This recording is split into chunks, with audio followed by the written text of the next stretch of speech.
देखिए आज शुरू कर रहे हैं एटॉमिक स्ट्रक्चर केमिस्ट्री में। ठीक है, 11th का सेकंड चैप्टर है एटॉमिक स्ट्रक्चर। ये बहुत ज़्यादा इम्पोर्टेंट है और बहुत ज़्यादा इम्पोर्टेंट इसलिए है क्योंकि 12th में जो मॉडर्न फिजिक्स के नाम से टॉपिक हैं, ठीक है, मॉडर्न फिजिक्स बहुत इम्पोर्टेंट फिजिक्स है। मॉडर्न फिजिक्स का मतलब आजकल नए ज़माने की फिजिक्स, ठीक है, और वो जब नए ज़माने की फिजिक्स है तो इम्पोर्टेंट भी होगी, वहाँ से क्वेश्चन ज़्यादा पूछे जाएंगे। तो एटॉमिक स्ट्रक्चर इंपॉर्टेंट इसलिए हो जाता है क्योंकि जो मॉडर्न फिजिक्स है, मॉडर्न फिजिक्स मतलब न्यू फिजिक्स, और न्यू फिजिक्स किस पे है? एटम पे। ठीक है, एटम के बारे में पढ़ना ही क्या है? मॉडर्न फिजिक्स है। ठीक है, और ये हम एटॉमिक स्ट्रक्चर हम पढ़ रहे हैं, एटम चैप्टर। ठीक है, और तो इसलिए क्या हुआ कि जितनी भी मॉडर्न फिजिक्स है वो ऑलमोस्ट वो यही है, एटॉमिक स्ट्रक्चर।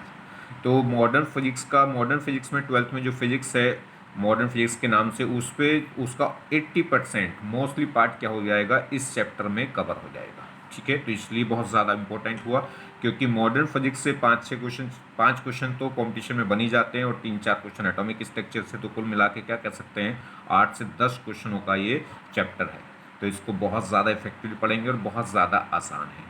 ठीक है, एक और इम्पोर्टेंट बात बतानी है, मैंने आपको बताया है 100% सिलेक्शन होगा, वो भी टॉप 100 रैंक में। बस कंडीशन क्या है कि आप लेक्चर के अलावा कहीं इधर उधर बुक से ना जाएं। ठीक है, इधर उधर की बुक पे या कहीं भी पैकेज पे ना जाएं। क्वेश्चन की बात रही, क्वेश्चन मैं आपको कराता हूं, और आपको अगर क्वेश्चन करने भी हैं तो सिर्फ और सिर्फ प्रीवियस ईयर के जो प्रॉब्लम्स हैं वही आप करें, उसके अलावा और कहीं से कोई क्वेश्चन ना करें। ठीक है, चलिए तो देखिए शुरू कर रहे हैं atomic structure. Atomic structure start करने से एक बात और बता दूं, इस चैप्टर को हम 2 बार कवर करेंगे। एक बार ये आपको थ्योरी से कवर करेंगे और उसके बाद इसका रिवीजन लेंगे। रिवीजन में क्या है, इससे रिलेटेड बहुत सारी प्रॉब्लम लेंगे जिससे आपको कहीं और से प्रॉब्लम करनी ना पड़े।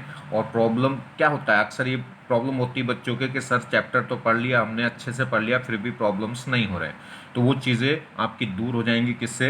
रिवीजन से। ठीक है, तो 2 तरीके से इस चैप्टर को लेंगे। पहले थ्योरी ले रहे हैं, थ्योरी में भी ऐसा नहीं कि क्वेश्चन नहीं लेंगे, काफ़ी क्वेश्चन लेंगे इसमें भी, मगर फिर रिवीजन लेंगे और रिवीजन में कुछ चीज़ें जो थ्योरेटिकल हैं, जो हिस्टोरिकल हैं बातें, वो हम डिटेल में फिर रिवीजन में लेते चलेंगे। और जो कुछ क्वेश्चनों के जो कॉन्सेप्ट हैं, जो फंडे हैं, वो सब किस में लेके चलेंगे? रिवीजन वाली क्लास में। ठीक है, चलिए तो हम पहले बात कर रहे हैं एटॉमिक स्ट्रक्चर। तो आज स्टार्ट करेंगे एटॉमिक स्ट्रक्चर। एटॉमिक स्ट्रक्चर में कुछ बातें हैं जहाँ से स्टार्ट करते हैं। देखिए कि एटॉमिक स्ट्रक्चर कहाँ से एटम की स्ट्रक्चर आइडेंटिफाई, इस पर बहुत सारी बड़ी हिस्ट्री है, वो सब किस में लेके चलेंगे? रिवीजन में। पहले तो बस छोटी छोटी सी बातें स्टार्ट करते हैं, जैसे कैथोड रेस। कैथोड रेस क्या है? एक नेगेटिवली चार्ज पार्टिकलों की रेस है। कैथोड रेस क्या है? कैथोड रेस क्या है? नेगेटिवली चार्ज है। मतलब कैथोड रेस जिन पार्टिकलों से मिलकर बनी है वो क्या है? नेगेटिवली चार्ज है। और उनको क्या बोला गया? उनकी डिस्कवरी के बाद ये क्या पाया गया? इलेक्ट्रॉन्स। तो इन पार्टिकलों को, जिन पार्टिकल से कैथोड रेस मिलकर बनी है उन पर नेगेटिव चार्ज था, और इन नेगेटिवली चार्ज पार्टिकल को क्या बोला गया? कैथोड। तो इन नेगेटिव चार्ज पार्टिकल को क्या बोला गया? इलेक्ट्रॉन्स। ठीक है, तो कैथोड रेस जिन नेगेटिव चार्ज पार्टिकलों से मिलकर बनी थी उनको क्या बोला गया? इलेक्ट्रॉन्स। और ये किसने बताया था? जे थॉमसन ने। उनको इलेक्ट्रॉन्स किसने कहा था? जे थॉमसन ने। ठीक है, जो कैथोड रेस की थोड़ी सी बता देता हूं इसके बारे में। कैथोड रेस की जो डिस्कवरी हुई वो किसने की थी? विलियम कुक्स ने। ठीक है, विलियम कुक्स ने की थी और डिस्चार्ज ट्यूब एक्सपेरिमेंट के थ्रू की थी। डिस्चार्ज ट्यूब ली उसने। एक डिस्चार्ज ट्यूब होती क्या है? ऐसी ट्यूब जिसके अंदर प्रेशर क्या हो जाए? लो हो जाए, वेरी लो, यानी कि वैक्यूमनेस जनरेट हो जाए। ठीक है, तो उसने क्या करा? विलियम कुक्स ने एक डिस्चार्ज ट्यूब ली। डिस्चार्ज ट्यूब का मतलब समझ गए आप, जिसके अंदर प्रेशर बहुत ज़्यादा लो है। और कितना लो प्रेशर लिया? 0.01 mmHg। ठीक है, ये बहुत लो प्रेशर हो गया। कितना? 0.01 mmHg। याद रखेंगे आप इसे, कई बार एग्जाम में ये पूछा गया है। और इसने क्या करा? उस ट्यूब के अंदर 2 इलेक्ट्रोड लिए, किसी भी मेटल के, ये जरूरी नहीं है, किसी भी मेटल के आप 2 इलेक्ट्रोड ले लो, और उस पर क्या करा? एक हाई वोल्टेज का पोटेंशियल अप्लाई किया, यानी कि एक हाई वोल्टेज की बैटरी जोड़ देगी। बैटरी का एक पॉजिटिव टर्मिनल एक कैथोड से, एक मेटल प्लेट से जोड़ दिया, नेगेटिव टर्मिनल दूसरी मेटल प्लेट से। जो मेटल प्लेट है ना बोलते हैं इलेक्ट्रोड। ठीक है, तो जो कैथोड था, कैथोड इलेक्ट्रोड से, यानी कि कैथोड वाली प्लेट से क्या है? एक रेज निकली हाई स्पीड के साथ, जिन्हें क्या बोला गया? Cathode rays. और जो क्या पाई गई? Negatively charged. तो इन्हें कैथोड रेज क्यों बोला गया? क्योंकि कैथोड इलेक्ट्रोड पे से निकली थी।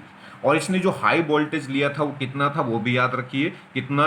4000, ठीक है, 4000 वोल्ट का, वो 10,000 वोल्ट का, सॉरी 10,000 वोल्ट का इसने हाई वोल्टेज लिया, जो क्या करा, डिस्चार्ज ट्यूब के अंदर जो इलेक्ट्रोड है उन पे लगाया, ठीक है, और वहां से एक रेज निकली, कहां से, कैथोड इलेक्ट्रोड से, जिसे क्या बोला गया, कैथोड रेज, और जो नेगेटिवली चार्ज पाई गई, और जो नेगेटिवली चार्ज पार्टिकल थे जिन कैथोड रेज जिनसे मिलकर बनी थी, उन्हें क्या बोला गया, इलेक्ट्रॉन्स, ठीक है।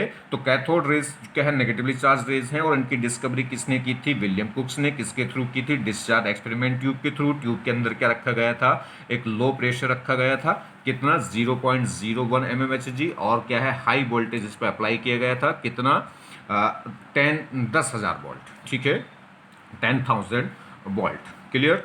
और क्या है, तो जो कैथोड रेज की डिस्कवरी की वो विलियम कुक्स ने की, और उस इलेक्ट्रॉन की जो डिस्कवरी है वो किसने की, जे थॉमसन ने, क्लियर। नेक्स्ट, तो cathode rays made up of electron, तो cathode rays made up of electrons of negatively charge particle called electron. तो कैथोड रेज क्या है, नेगेटिवली चार्ज इलेक्ट्रॉन से मिलकर बनी है, जिन्हें क्या बोला गया, इलेक्ट्रॉन बोला गया। कह सकते हैं जो कैथोड रेज है वो नेगेटिवली चार्ज पार्टिकल से मिलकर बनी है, जिन्हें क्या बोला गया, इलेक्ट्रॉन्स। बात करें एनोड रेज की।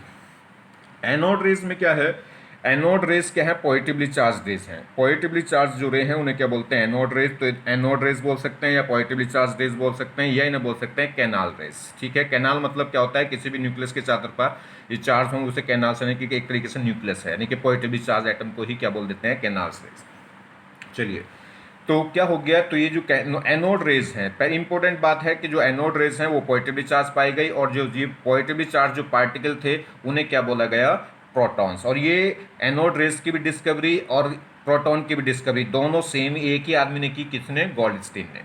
तो गोल्डस्टीन ने क्या करा, एनोड रेज की डिस्कवरी की, और उसने ही क्या है, जो एनोड रेज जिन पार्टिकल से मिलकर बनी है वो प्रोटॉन कहलाए, ये भी डिस्कवरी किसने की, गोल्डस्टीन ने, ठीक। एनोड रेज को एनोड क्यों बोला गया, इसलिए कि वो एनोड इलेक्ट्रोड से निकलती है, नहीं। ध्यान रखना, कैथोड रेज को कैथोड इसलिए बोला गया क्योंकि वो कैथोड इलेक्ट्रोड से जनरेट हुई थी, मगर यहाँ पे क्या है, जो एनोड रेज है वो कैथोड पे से क्रिएट नहीं हुई है, कैथोड और एनोड के बीच में जो गैस भरी हुई है उसके आयनाइजेशन होने से जनरेट हुआ है, कौन, प्रोटॉन्स, यानी कि कह सकते हैं एनोड रेज। तो एनोड रेज कहाँ से जनरेट हो रही है, कैथोड और एनोड के बीच का जो स्पेस है, जो उसमें वो गैस भरी हुई है, वहां से जनरेट हुई है, किसी इलेक्ट्रोड से जनरेट नहीं हुई है, ठीक है। मगर जो कैथोड रेज है वो कैथोड इलेक्ट्रोड से जनरेट हुई है, इसका उसका नाम कैथोड पड़ गया था। अच्छा, दूसरी बात ये कैसे पता चली, यही जो एक्सपेरिमेंट था किसका, ये विलियम कुक्स था। इसने क्या करा था, जो प्लेटें ली थी, जो इलेक्ट्रोड लिए थे वो क्या थे, छिद्र नहीं थे। इसने क्या करा, गोल्डस्टीन ने क्या करा, इसका जो इलेक्ट्रोड था उस इलेक्ट्रोड को परफोरेट कर दिया। परफोरेट मतलब छेद कर दिया उसमें, जो जिस जिस इलेक्ट्रोड में, जिस प्लेट में छेद हो उसे क्या बोल देते हैं, परफोरेट। तो इसने क्या करा, एक परफोरेट कैथोड पास किया। तो इसने देखा कि जब कोई नेगेटिवली चार्ज पार्टिकल इधर भाग रहा है तो इलेक्ट्रिकली न्यूट्रल करने के लिए पॉजिटिव चार्ज जरूर अपोजिट भाग रहा होगा। और इसने देखा, तो जैसे इसने क्या करा, इसने कैथोड, जो कैथोड प्लेट थी उसमें छेद कर दिए, और जैसे छेद हो गए तो वो जो प्रोटॉन जनरेट हो रहे थे वो वापस उल्टे भागते दिखाई दिए, ठीक है। तो इसका मतलब उन्होंने कहा कि जैसे ही कैथोड रेज भागती है तो उसकी उल्टी डायरेक्शन में एक दूसरी रेज भी भागती है, जिसको बोला गया एनोड, और जिसके पार्टिकल का नाम क्या बोला गया, प्रोटॉन, ठीक है, जो क्या थी, पॉजिटिवली चार्ज। अगर वो नेगेटिवली चार्ज है तो वो पॉजिटिवली चार्ज है, क्योंकि इलेक्ट्रिकली न्यूट्रलिटी को मेंटेन करने के लिए। चलिए नेक्स्ट बात करें, डिस्कवरी ऑफ। एक और खास बात ध्यान देनी है कि जो कैथोड रेज है वो इलेक्ट्रोड से जनरेट हुई है, इसलिए ये कैथोड रेज की जो प्रॉपर्टी है वो इस बात पर डिपेंड नहीं करती कि डिस्चार्ज ट्यूब के अंदर जो गैस भरी हुई है उसकी नेचर कैसी है। मगर जो एनोड रेज है वो कैथोड ना इलेक्ट्रोड, ना तो कैथोड से जनरेट हुई ना एनोड से जनरेट हुई, वो कैथोड एनोड के बीच की जो गैस है उससे, उसके आयनाइज होने से जनरेट हुई है। तो इसकी जो एनोड की जो नेचर है वो उस बात पर डिपेंड करती है कि डिस्चार्ज ट्यूब के अंदर कौन सी गैस फिल है। तो डिफरेंट गैस के लिए नेचर क्या हो जाएगी, डिफरेंट। तो कह सकते हैं जो एनोड रेज है वो गैस के नेचर पर डिपेंड करेगी, और कैथोड रेज क्या है, डिस्चार्ज ट्यूब के अंदर जो गैस है उसकी नेचर पर डिपेंड नहीं करेगी। और डिटेल में इनको बताएंगे कब, जब रिविजन लेंगे। चलिए, डिस्कवरी ऑफ न्यूट्रॉन्स। अगर न्यूट्रॉन्स की डिस्कवरी की बात करें तो न्यूट्रॉन्स की जो डिस्कवरी है वो चैडविक ने की, ठीक है। और कैसे की, इसने क्या है कि जो न्यूट्रॉन के बारे में एक खास बात है, न्यूट्रॉन कभी भी आइसोलेटेड एग्जिस्ट नहीं करता। कोई भी सिंगल न्यूट्रॉन एग्जिस्ट नहीं करेगा आइसोलेटेड। जब भी कोई आइसोलेटेड न्यूट्रॉन है तो वो अनस्टेबल होता है, वो तुरंत टूट जाता है। अगर जैसे हमारे पास ये है, देखिए इलेक्ट्रॉन्स का सिंबल क्या होता है? इलेक्ट्रॉन का सिंबल होता है -1 0, मतलब मास यूनिट इस पर 0 होती है और चार्ज यूनिट होती है -1। ठीक। और अगर हम बात करें प्रोटॉन की, तो प्रोटॉन का सिंबल क्या होता है? ऐसे P, मास यूनिट भी 1 कैसी, प्लस की, और मास यूनिट भी कितनी? 1। ये ऊपर मास यूनिट होती है और नीचे चार्ज यूनिट। तो चार्ज भी 1 का, कैसा? प्लस का, और मास भी 1 यूनिट। 1 यूनिट मास का मतलब तो जान रहे हो आप, 1 AMU, और 1 AMU का मतलब होता है 1.660 इंटू 10 की पावर माइनस कितना? 24। चलिए जी, 24 kg या माइनस का 27 ग्राम। देखिए यहाँ अब हम बात करें, देखिए तो अब न्यूट्रॉन का सिंबल्स अगर हम देखें तो न्यूट्रॉन्स का सिंबल ये होता है, इस पे जो चार्ज है वो तो क्या होता है? 0, चार्ज यूनिट होती है 0, मगर मास यूनिट 1 होती है। ये सिंबल्स होता है। न्यूट्रॉन कभी भी अगर ये आइसोलेटेड एग्जिस्ट नहीं करता है, तुरंत ब्रेक हो जाता है किसमें? एक इलेक्ट्रॉन और एक प्रोटॉन। ठीक है, एक इलेक्ट्रॉन और एक किसमें? प्रोटॉन में। और साथ में क्या निकलता है? एक एंटी न्यूट्रिनो निकलता है। एंटी न्यूट्रिनो क्या है? एक ऐसा सब्सटेंस है यानी कि जिसमें क्या है? एनर्जी तो है मगर मास 0 होता है, तो एक एंटी न्यूट्रॉन निकलता है। इसकी जो डिस्कवरी है वो किससे की गई?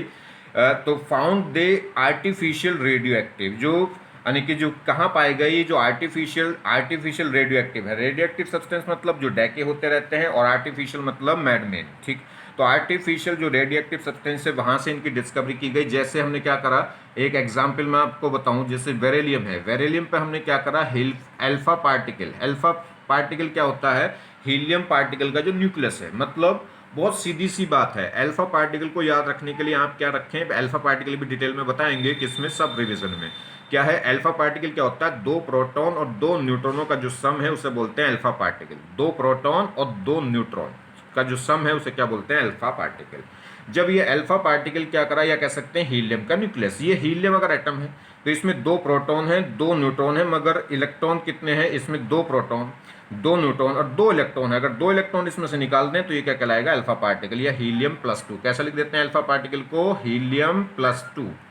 चलिए, तो ये इस पे जब जाके कोलाइड होगा तो इससे क्या बना? ये क्या हो गया? देखिए इसमें होता है 9 और ये कितना होगा? 4। तो यहाँ से क्या बन गया? ये कार्बन में कन्वर्ट हो गया। कार्बन का एटॉमिक मास होता है कितना? 12, और यहाँ से कितना हो गया जी? ये 6। तो देखिए इन दोनों का सम कितना आ गया? 6। इन दोनों का सम कितना है? 13। 12 तो यहाँ चला गया, तो 1 कहाँ बचेगा? 1 बच जाएगा किस पे? इस पे। तो ये क्या हो जाता है? एक न्यूट्रॉन जनरेट हो जाता है। तो ये डिस्कवरी थी किसकी? न्यूट्रॉन की। तो बेरिलियम पे अगर हम क्या करें? अल्फा पार्टिकल की बम्बार्टमेंट कर दें तो वहाँ से क्या होता है? ये कन्वर्ट हो जाता है कार्बन में, और साथ में क्या प्रोड्यूस करता है? एक न्यूट्रॉन। चलिए खैर, मास ऑफ प्रोटॉन की बात करें तो जो प्रोटॉन का मास है वो कितना होता है? 1.672। 1.672 इंटू 10 की पावर -24 ग्राम ले लें, या 10 की पावर -27 kg ले लेंगे। ठीक है। मास ऑफ न्यूट्रॉन की बात करें तो वो भी ऑलमोस्ट इसी के इक्वल होता है। कितना? 1.675। वहाँ 72 है, यहाँ 75 है। तो अगर कंपेयर की करने पे जाएं तो न्यूट्रॉन का मास थोड़ा सा अधिक है प्रोटॉन से। और अगर मान लीजिए हम क्या करेंगे कैलकुलेशन में, न्यूमेरिकल सॉल्व में कैलकुलेशन में जब यूज़ करेंगे तो ऑलमोस्ट दोनों का मास क्या है? इसका भी ऑलमोस्ट 1 यूनिट और इसका भी ऑलमोस्ट क्या है? 1 यूनिट। क्योंकि 1 एटॉमिक मास, 1 AMU का मास कितना होता है? 1.660 इंटू 10 की पावर कितना? 10 की पावर -24 ग्राम, या 10 की पावर -27 kg। तो ये ऑलमोस्ट क्या बोल सकते हैं इसे? 1 यूनिट। इसका जो मास है वो ऑलमोस्ट कितना आएगा? 1.0076 AMU के आसपास आता है। देखिए 1.0076 AMU। ठीक। और इसका जो मास है न्यूट्रॉन का वो कितना आता है? 1.0086 AMU। तो ऑलमोस्ट क्या है? ये दोनों सेम। और कितना? इससे भी ऑलमोस्ट 1 यूनिट कह सकता हूँ, इससे भी 1 यूनिट कह सकता हूँ। चलिए, अगर हम बात कंपैरिजन करने पे जाएं तो न्यूट्रॉन का मास थोड़ा सा अधिक होता है प्रोटॉन से। और पूछे कितने % अधिक होता है? तो 0.018 क्या होता है? ग्रेटर होता है न्यूट्रॉन का मास किससे? प्रोटॉन से। मास ऑफ इलेक्ट्रॉन, तो इलेक्ट्रॉन का मास बहुत छोटा होता है एज कंपेयर टू न्यूट्रॉन या प्रोटॉन। ये होता है 9.1 इंटू 10 की पावर -28 ग्राम, या 10 की पावर -31 kg। और अगर इसे AMU में निकालें तो ये बहुत छोटा होगा, 0.00054 ऐसा कुछ आता है। तो ये ऑलमोस्ट क्या है? 0 AMU मानते हैं इसको। चलिए क्या, नेक्स्ट बात करें मिल्कन ऑयल, यानी कि कह रहा है मिल्कन एक्सपेरिमेंट। इलेक्ट्रॉन पे जो चार्ज है या एक प्रोटॉन पे जो चार्ज है, या कह सकते हैं one fundamental unit of charge, वो कितनी थी 1.6 इंटू 10⁻⁻19 कूलाम। किसी भी चार्ज की जो स्मॉलेस्ट पॉसिबल यूनिट है वो कितनी होती है 1.6 इंटू 10⁻⁻19 कूलाम। और यही क्या है, एक इलेक्ट्रॉन का चार्ज या एक प्रोटॉन का। इलेक्ट्रॉन पे बस माइनस का है और प्रोटॉन पे कैसा है, प्लस का। इसे क्या बोलते हैं, 1 यूनिट चार्ज। क्लियर। तो ये किसने किया था, मिल्कन एक्सपेरिमेंट है। मिल्कन ने बताया था कि एक इलेक्ट्रॉन पे जो पॉसिबल चार्ज है वो कितना है, माइनस का है 1.6 इंटू 10⁻⁻19, या प्रोटॉन पे प्लस का है 1.6 इंटू 10⁻19। तो किसके थ्रू किया था, ये ऑयल ड्रॉप एक्सपेरिमेंट कहलाता है। ये कहलाता है मिल्कन ऑयल ड्रॉप एक्सपेरिमेंट, जिसने क्या बताया था, हमें चार्ज की वैल्यू बताई थी किस पे, इलेक्ट्रॉन पे, या कह सकते हैं वन यानी कि फंडामेंटल, या कह सकते हैं possible charge, minimum possible charge के बारे में बताया था। नेक्स्ट देखिए, अब बात करते हैं थॉमसन एटॉमिक मॉडल की। थॉमसन एटॉमिक मॉडल यानी कि एटम के कुछ मॉडल आने लगे, लोग बाग एटम के मॉडल देने लगे। ठीक है, थॉमसन एटॉमिक मॉडल। पहली बात तो मैं आपको बता दूं, जो एटम शब्द है वो जॉन डॉल्टन्स ने सबसे पहले यूज़ किया था। ठीक है, इसके बारे में भी थोड़ा सा बता देंगे रिवीजन में। चलिए, तो जो एटम्स वर्ड है वो सबसे पहले किसने यूज़ किया था, जॉन डॉल्टन्स ने। और एटम का मतलब होता है ए प्लस टॉम। ए मतलब होता है नॉट, टॉम मतलब डिविजिबल। इसने कहा था कि मैटर का सबसे स्मॉलेस्ट पार्टिकल जो फर्दर डिवाइज नहीं हो सकता, उसे क्या बोला गया था, उसने एटम बोला था। ठीक है, चलिए, मगर वो थ्योरी क्या हो गई थी, फेल, क्योंकि एटम के सब एटॉमिक पार्टिकल पाए गए, इलेक्ट्रॉन प्रोटॉन न्यूट्रॉन। मतलब एटम के अंदर ही और अनदर पार्टिकल पाए गए, इलेक्ट्रॉन प्रोटॉन। इसका मतलब क्या है कि इलेक्ट्रॉन प्रोटॉन और न्यूट्रॉन, ये 3 सब एटॉमिक पार्टिकल पाए गए। आजकल तो वैसे दसियों पार्टिकल, दसियों से भी ज़्यादा पार्टिकल एटम के अंदर पाए जाते हैं। ठीक है, तो उस समय यही मेनली क्या है, 3 सब एटॉमिक पार्टिकल थे, इसलिए वो थ्योरी फेल हो गई थी। आगे थ्योरी आई थॉमसन्स एटॉमिक मॉडल। थॉमसन ने एटम के ऊपर अपना एक मॉडल दिया। उसने कहा कि जो एटम है वो बिल्कुल वाटरमेलन मॉडल है। वाटरमेलन मॉडल या प्लम पुडिंग मॉडल। ठीक है, प्लम पुडिंग मॉडल या वाटरमेलन। वाटरमेलन जैसे तरबूज। ठीक है, वाटरमेलन मतलब तरबूज है। तो तरबूज में क्या है, तरबूज, उसने कहा कि जो वाटरमेलन जो एटम है वो क्या है ओवरऑल। तो एटम के बारे में इसने कुछ बातें बताई। क्या है जी, overall atom is electrically neutral. इसने कहा कि एटम क्या है, इलेक्ट्रिकली न्यूट्रल है। Positive charge uniformly spread over the entire sphere. तो उसने कहा कि जो क्या है कि जो एटम है वो एक स्फीयर की तरह है। एटम एक स्फीयर की तरह है और उस पर नेट चार्ज क्या है, वो इलेक्ट्रिकली क्या है, न्यूट्रल है। उस पर जो प्लस चार्ज है उसकी सरफेस पे क्या है, यानी कि उसकी सरफेस पे यूनिफॉर्मली क्या है, डिस्ट्रीब्यूट है। और जो नेगेटिवली चार्ज पार्टिकल यानी कि इलेक्ट्रॉन्स किसके अंदर, एटम के अंदर, वो क्या है, उसके अंदर क्या है, बिखरे हुए हैं, यानी कि एम्बेडेड है। मगर ये इलेक्ट्रॉन किस तरीके से कैसे अरेंज है, इसके बारे में कुछ उसने नहीं बताया था। तो उसने सिर्फ कहा कि एटम क्या है, एक पॉजिटिवली चार्ज स्फीयर है, यानी कि जिसकी सरफेस एक स्फीयर है जिसकी सरफेस क्या है, जिसका टोटल पॉजिटिव चार्ज कहाँ है, सरफेस पे है। और जो इलेक्ट्रॉन्स यानी कि जो नेगेटिव चार्ज है वो उसके इनसाइड वॉल्यूम में क्या है, बिखरे हुए हैं। ठीक, तो पॉजिटिव चार्ज तो हो गया सरफेस पे और नेगेटिव चार्ज यानी कि इलेक्ट्रॉन्स कहाँ हो गए, उसके इनसाइड बिखरे हुए हैं। जैसे तरबूज में क्या है, जो ग्रीन सरफेस हो गई वो तो हो गई पॉजिटिवली चार्ज सरफेस, और अंदर काले काले बीज होते हैं वाटरमेलन यानी कि तरबूज के अंदर, वाटरमेलन के अंदर, तो वो क्या हो गए, इलेक्ट्रॉन्स की तरह बिखरे हैं। मगर उनकी कोई एक रेगुलर अरेंजमेंट नहीं था, कोई सिमेट्री नहीं थी। वो किस तरीके से इलेक्ट्रॉन डिस्ट्रीब्यूट है इसके अंदर, उसके बारे में उसने कुछ नहीं बताया। ठीक है, तो ये क्या हो गया, ये मॉडल भी फेल हुआ। तो इसने कहा mass and positive charge, charge यानी कि यूनिफॉर्मली क्या है, डिस्ट्रीब्यूट। तो इसके जो ड्रॉबैक हैं, ड्रॉबैक तो क्या रहे, एक तो इसने कहा कि जो मास है वो यूनिफॉर्मली डिस्ट्रीब्यूट है। एटम का जो मास है वो यूनिफॉर्मली हर जगह यूनिफॉर्मली क्या है, डिस्ट्रीब्यूट है। ये बात गलत पाई गई। एटम का जो ऑलमोस्ट मास है उसके एक सेंटर कोर में पाया जाता है, जिसे क्या बोला गया, न्यूक्लियस। वो रदरफोर्ड ने एक्सपेरिमेंट किया था, उसके बाद ये फेल हो गया था। ठीक है, तो एक तो ये बात पाई गई, इसने क्या कर दिया था कि एटम का जो चार्ज है वो यूनिफॉर्मली डिस्ट्रीब्यूट है, तो ये बात गलत हुई। और उसने कहा कि जो पॉजिटिव चार्ज है वो सरफेस पे, जबकि वो कहाँ पाया गया, अंदर सेंटर के अंदर पाया गया। दूसरी बात, चार्ज यूनिफॉर्मली डिस्ट्रीब्यूट। इसने क्या करा, जो नेगेटिव चार्ज है यानी कि जो चार्ज है, चार्ज को भी और मास को भी क्या कर दिया, पॉजिटिव चार्ज को भी और मास को भी यूनिफॉर्मली डिस्ट्रीब्यूट कर दिया। और ये बात इसमें क्या पाई गई, गलत पाई गई। इसकी वजह से मॉडल क्या हो गया, फेल हो गया। तो कौन सी दो ड्रॉबैक रहे, एक तो क्या है, इसने क्या कहा कि ड्रॉबैक तो बहुत सारे हो गए, पर मेन ड्रॉबैक क्या रहा, इसने क्या करा, मास को और पॉजिटिव चार्ज को क्या कर दिया, यूनिफॉर्मली डिस्ट्रीब्यूट कर दिया। जो बात एटम के लिए गलत पाई गई, क्योंकि एटम का जो मोस्टली चार्ज है और पॉजिटिव चार्ज है वो कहाँ पाया गया, उसके एक सेंटर कोर में पाया गया, जिससे क्या बोला गया, न्यूक्लियस। अब देखिए रदरफोर्ड पार्ट यानी कि रदरफोर्ड अल्फा पार्टिकल स्कैटरिंग। अब रदरफोर्ड का क्या है, रदरफोर्ड का एक अल्फा पार्टिकल स्कैटरिंग मॉडल आया। ये मॉडल भी क्या था आप सुनिए, ये रदरफोर्ड का जो अल्फा स्कैटरिंग पार्टिकल यानी कि एक्सपेरिमेंट था, ये खुद रदरफोर्ड ने नहीं किया था। रदरफोर्ड के स्टूडेंट थे, उसने उन अपने स्टूडेंट से कहा था करने के लिए ऐसा कि आप करिए, मतलब करा स्टूडेंट ने था, मगर सजेशन जो था वो किसका था, रदरफोर्ड का। तो इसलिए नाम किसका दिया गया, रदरफोर्ड का ही दिया गया।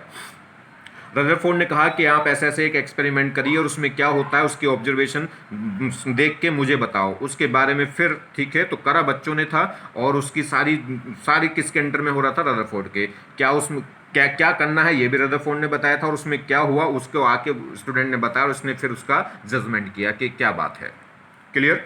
तो रदरफोर्ड का अल्फा पार्टिकल स्कैटरिंग क्या है जी, अल्फा पार्टिकल आर यूज। तो जो अल्फा पार्टिकल स्कैटरिंग है इसमें इन्हें क्या करे, अल्फा पार्टिकल यूज करे। अल्फा पार्टिकल क्यों यूज करे, एक तो क्या है हाईली यानी कि क्या होंगे, ये थोड़े से क्या होते हैं, मासिव होते हैं, मासिव होंगे और पॉजिटिवली चार्ज पार्टिकल होते हैं। इसलिए उसने क्या करा था, अल्फा पार्टिकल को यूज किया था, क्योंकि ये पॉजिटिवली चार्ज हैं और थोड़े से हैवी हैं, ठीक है, इलेक्ट्रॉन प्रोटॉन के कंपेरिजन में क्या है, हैवी है। दूसरा, ये जो अल्फा पार्टिकल कहाँ से निकाले, अल्फा पार्टिकल वैसे तो मिलेंगे नहीं, तो इसने क्या करा, रेडियो एक्टिव एलिमेंट का यूज किया अल्फा पार्टिकल को, अल्फा पार्टिकल के लिए, जिससे अल्फा पार्टिकल क्या हो, एमिट। यानी कि इसने क्या करे, रेडियो एक्टिव एलिमेंट यूज करे, जैसे पोलोनियम या रेडियम, यानी कि पीओ और या आर ए, ठीक है, पेलोडियम या पेलोनियम और यह कह सकते हैं रेडियम। इसने क्या करे, रेडियो एक्टिव एलिमेंट यूज करे, जो क्या करते हैं, लगातार अल्फा पार्टिकल को एमिट करते हैं अपने अंदर से। तो अल्फा पार्टिकल होता क्या है, तो अल्फा पार्टिकल क्या होता है, मैंने आपको बताया पॉजिटिवली चार्ज न्यूक्लियस, हीलियम, यानी कि जो कह रहा है positively charge nucleus of helium. Helium का जो पॉजिटिवली चार्ज न्यूक्लियस है, या कह सकते हैं हीलियम का जो न्यूक्लियस है, उसे क्या बोलते हैं, अल्फा पार्टिकल। तो इसे लिख सकते हैं हीलियम +2। यह बहुत सीधी सी बात है, बहुत सीधी सी बात क्या है कि जो दो इलेक्ट्रॉन और दो प्रोटॉन के सम को हम क्या बोलते हैं, अल्फा पार्टिकल। तो अगर बात करें हीलियम में, तो हीलियम एटम की बात करें तो उसमें दो प्रोटॉन है, दो इलेक्ट्रॉन है और दो ही न्यूट्रॉन है। तो दो प्रोटॉन भी हैं, दो न्यूट्रॉन भी हैं, मगर दो इलेक्ट्रॉन एक्स्ट्रा है। अगर मैं दो इलेक्ट्रॉन निकाल दूं तो फिर क्या बचेगा, दो इलेक्ट्रॉन निकाल दूंगा तो सिर्फ क्या बचेंगे, दो प्रोटॉन और दो न्यूट्रॉन। और प्रोटॉन न्यूट्रॉन न्यूक्लियस में होते हैं, तो इसे हीलियम का न्यूक्लियस भी कह सकते हैं। तो हीलियम एटम का पॉजिटिवली चार्ज कह सकते हैं डबल आयनाइज हीलियम न्यूक्लियस। जो डबल आयनाइज हीलियम एटम है या हीलियम न्यूक्लियस है, उसे क्या बोलते हैं, अल्फा पार्टिकल। और तो अल्फा पार्टिकल पे क्या होगा, मास कितना हो गया 4 यूनिट, चार्ज कितना होगा 2 यूनिट, और वो भी कैसा, पॉजिटिव का। तो देखिए इसने क्या करा, एक ये गन बनाई, इस गन के अंदर क्या रखी, रेडियो एक्टिव सब्सटेंस रखे, जिनसे लगातार अल्फा पार्टिकल क्या होते हैं, डैके होते हैं। तो इसने क्या करा, एक रेडियो एक्टिव एलिमेंट लिया इस गन के अंदर, जिससे क्या होंगे, अल्फा पार्टिकल क्या होंगे, रेडिएट होंगे। और गन कौन सी रखी, कौन से रेडियो एक्टिव एलिमेंट लिए, वो मैंने आपको बताया क्या है, यानी कि तो आप ले सकते हैं पेलोनियम और या रेडियम, यानी कि RA या PO। तो ये क्या है, रदरफोर्ड एटॉमिक मॉडल है। इसने क्या करा, यहाँ से एक गन बनाई, उस गन के अंदर क्या है, उस गन से लगातार अल्फा पार्टिकल क्या होंगे, एमिट होंगे। क्यों होंगे, क्योंकि इसके अंदर इसने क्या रखा है, एक रेडियो एक्टिव एलिमेंट रखा, जो लगातार क्या करता है, अल्फा पार्टिकल को एमिट करता है। ये एक क्या होगी, ऐसे कह सकते हैं नाल हो गई, नाल मतलब यानी कि प्लेटें लगा दी, जिससे क्या है, अल्फा पार्टिकल बिल्कुल एकदम स्ट्रेट लाइन में जाए, ठीक। और यहाँ पे क्या करा, इसने एक मेटल की प्लेट ली। मेटल की प्लेट क्यों ली, क्योंकि देखिए दुनिया की कोई भी चीज़ हो, कोई भी कागज़ हो, कोई भी कपड़ा हो, कोई भी मेटल हो, हर चीज़, दुनिया की हर चीज़, आप हो, मैं हूँ, कोई भी है, हर चीज़ एटमों से मिलकर बनी है। मतलब मैटर, मैटर मतलब मैटर जो भी है वो एक स्मॉलेस्ट पार्टिकल से मिलकर बना है, जिसे क्या बोलते हैं, एटम बोलते हैं। तो क्या है, हर चीज़ क्या है, हर चीज़ किससे मिलकर बनी हुई है, हर चीज़ एटमों से मिलकर बनी है। तो मेटल की प्लेट लेने का मतलब क्या है कि बहुत सारे उसने मेटल ले लिए, तो बहुत सारे क्या ले लिए, एटम ले लिए। तो मेटल की प्लेट का मतलब उसने क्या कर लिए, बहुत सारे क्या ले लिए, एटम ले लिए। अब मेटल की प्लेट ही क्यों चुनी, क्योंकि मेटल देखिए ये अल्फा पार्टिकल हाई स्पीड से आएंगे और इनका मास भी बहुत है, तो मोमेंटम बहुत ज़्यादा हाई होगा। तो जब इस पर टकराएंगे तो हाई एनर्जी जनरेट करेंगे कोलिजन से, टक्कर से। तो इससे क्या है, एक हीट जनरेट होगी, वो हीट क्या करे, इसको पिघला ना दे। तो उसके लिए उसने क्या लिया, एक मेटल लिया, और मेटल भी कैसा लिया, हैवी मेटल। तो उस समय उसने क्या करा, तो सबसे पहले जो उसने यूज मेटल चॉइस किया था वो गोल्ड चॉइस किया था। गोल्ड क्या है, एक हैवी मेटल है, आसानी से मेल्ट नहीं होगा, पिघलेगा नहीं, ठीक है, अल्फा पार्टिकलों के टकराने से। तो इसने क्या करा, एक गोल्ड की एक पन्नी ले ली। इस पन्नी की थिकनेस बहुत छोटी थी, बहुत थिन थी। कितनी थिन थी ये भी याद करा देता हूँ। जो गोल्ड की पन्नी इसने ली थी, उस पन्नी में क्या था, वो गोल्ड की जो पन्नी है उसकी जो थिकनेस थी, याद रखिए 0.00004 सेंटीमीटर। पॉइंट के बाद 4 तो जीरो है और लास्ट में नंबर भी कौन है, डिजिट भी कौन है, 4 सेंटीमीटर। तो जो पन्नी थी गोल्ड की फॉइल थी उसकी जो थिकनेस थी वो कितनी थी, 0.00004 सेंटीमीटर। क्लियर। चलिए चलिए, अब बाद में उसने बहुत सारे मेटलों पे, फिर गोल्ड के अलावा और मेटलों पे भी एक्सपेरिमेंट करके देखा। इनिशियली सबसे पहले क्या देखा, जब ये अल्फा पार्टिकलों का बीम बीम मतलब बहुत सारे तमाम अल्फा पार्टिकल क्या है इसकी तरफ भगे, और जैसे ही भगे तो यहाँ पे क्या है, इसने क्या है मेटल इस पे क्या है, इस गोल्ड की पन्नी पे जाके टकराए, और टकराने के बाद इसने आगे क्या लगा दिया था, एक जिंक सल्फाइड की स्क्रीन, ZnS की एक स्क्रीन लगा दी थी।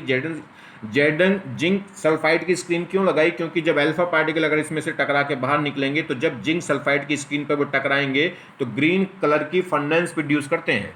जब अल्फा पार्टिकल क्या करेंगे, इस मेटल से जिंक सल्फाइड की स्क्रीन से टकराएंगे तो वो क्या है, ग्रीन कलर की फंडेंस प्रोड्यूस करते हैं, मतलब ग्रीन कलर की लाइट प्रोड्यूस करते हैं। जैसे बेल्टिंग होती देखा आपने, या आपने क्या करा है, दीपावली पे फुलझड़ी छोड़ी है, या जैसे मान लीजिए क्या है अनार छोड़ते हैं तो उसमें से फुलझड़ी निकलती है कलर कलर की, ठीक है। तो ऐसे ही क्या होता है, जब ये अल्फा पार्टिकल इस स्क्रीन पर टकराएंगे तो यहाँ पे एक लाइट प्रोड्यूस होती है जिसे बोलते हैं ग्रीन कलर की एक लाइट प्रोड्यूस होती है, इसे बोलते हैं ग्रीन फंडेंस, ठीक है।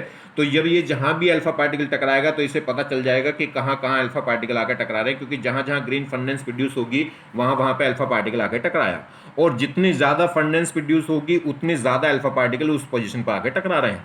तो ये इस एक्सपेरिमेंट में क्या देखा गया कि अब मोस्टली जो अधिकांश यहाँ पे जो ग्रीन फंडेंस है वो सबसे ज्यादा यहाँ बिल्कुल एकदम बिस्टेट यहाँ पे ग्रीन फंडेंस प्रोड्यूस हो गई बहुत ज्यादा, और थोड़ा सा दूर देखें स्क्रीन पे तो थोड़ी सी फंडेंस कम है, और देखें तो फंडेंस और कम है, और देखें तो जैसे जैसे दूर गए सेंटर से वैसे वैसे फंडेंस कम होती चली गई। तो इसका क्या कंक्लूजन निकाला कि जो अधिकांश अल्फा पार्टिकल हैं वो बगैर क्या है डिफ्लेक्ट हुए, विदाउट अपनी पाथ को चेंज किए बिल्कुल सीधे निकल गए, ठीक है। जो मोस्टली अल्फा पार्टिकल हैं वो क्या कर गए, इस गोल्ड की पन्नी को भेदते हुए बिल्कुल सीधे निकल गए हैं, और बहुत कम पार्टिकल, क्योंकि हल्की सी ग्रीन फंडेंस, कभी कभी ग्रीन फंडेंस यहाँ भी आती है, तो इसका मतलब है कि कुछ पार्टिकल क्या है, कुछ सम एंगल के साथ क्या हो रहे हैं, डेविएट हो रहे हैं, और एंगल जैसे जैसे बढ़ाता गया वैसे वैसे ग्रीन फंडेंस की वैल्यू, ग्रीन फंडेंस के चांसेस कम होते चले गए, यानी कि कह सकते हैं अल्फा पार्टिकलों का डिफ्लेक्शन कम होता चला गया। तो अगर हम बात करें 0 डिग्री पे जितने जो अल्फा पार्टिकल आए उनकी संख्या सबसे ज़्यादा थी, अगर 1 डिग्री पे देखूं तो उनकी संख्या और कम, 2 डिग्री के साथ जो डिफ्लेक्ट होकर अल्फा पार्टिकल आए उनकी संख्या और कम, 5 डिग्री के साथ जो आए उनकी संख्या और कम, 10 डिग्री के साथ आए तो उनकी संख्या और कम, 30 डिग्री के साथ जो अल्फा पार्टिकल डिफ्लेक्ट हुए उनकी संख्या और भी कम, और जो 90 डिग्री पे डिफ्लेक्ट हुए उनकी संख्या बहुत बहुत कम थी। और कुछ पार्टिकल ऐसे भी थे जो क्या है 90 से अधिक एंगल के साथ भी डिफ्लेक्ट हो गए, या वापस जहां से आ रहे थे टकरा के वापस वहीं पहुंच गए, वापस रिटर्न हो गए बैक।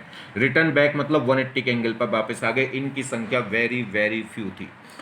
जो पार्टिकल अल्फा पार्टिकल 180 के साथ अपने पाथ पे बैक हो गया उनकी संख्या अगर आप कुछ पूछें तो बहुत कम थी। बहुत कम का मतलब बहुत कम तो बहुत कम है। अब क्या है, जैसे कहूँ, जैसे आदमी कहता है कि मैं तुमसे बहुत प्यार करता हूँ, बहुत का क्या मतलब है, कैसे नापोगे बहुत को, बहुत के नापने का कौन सा मग्गा है।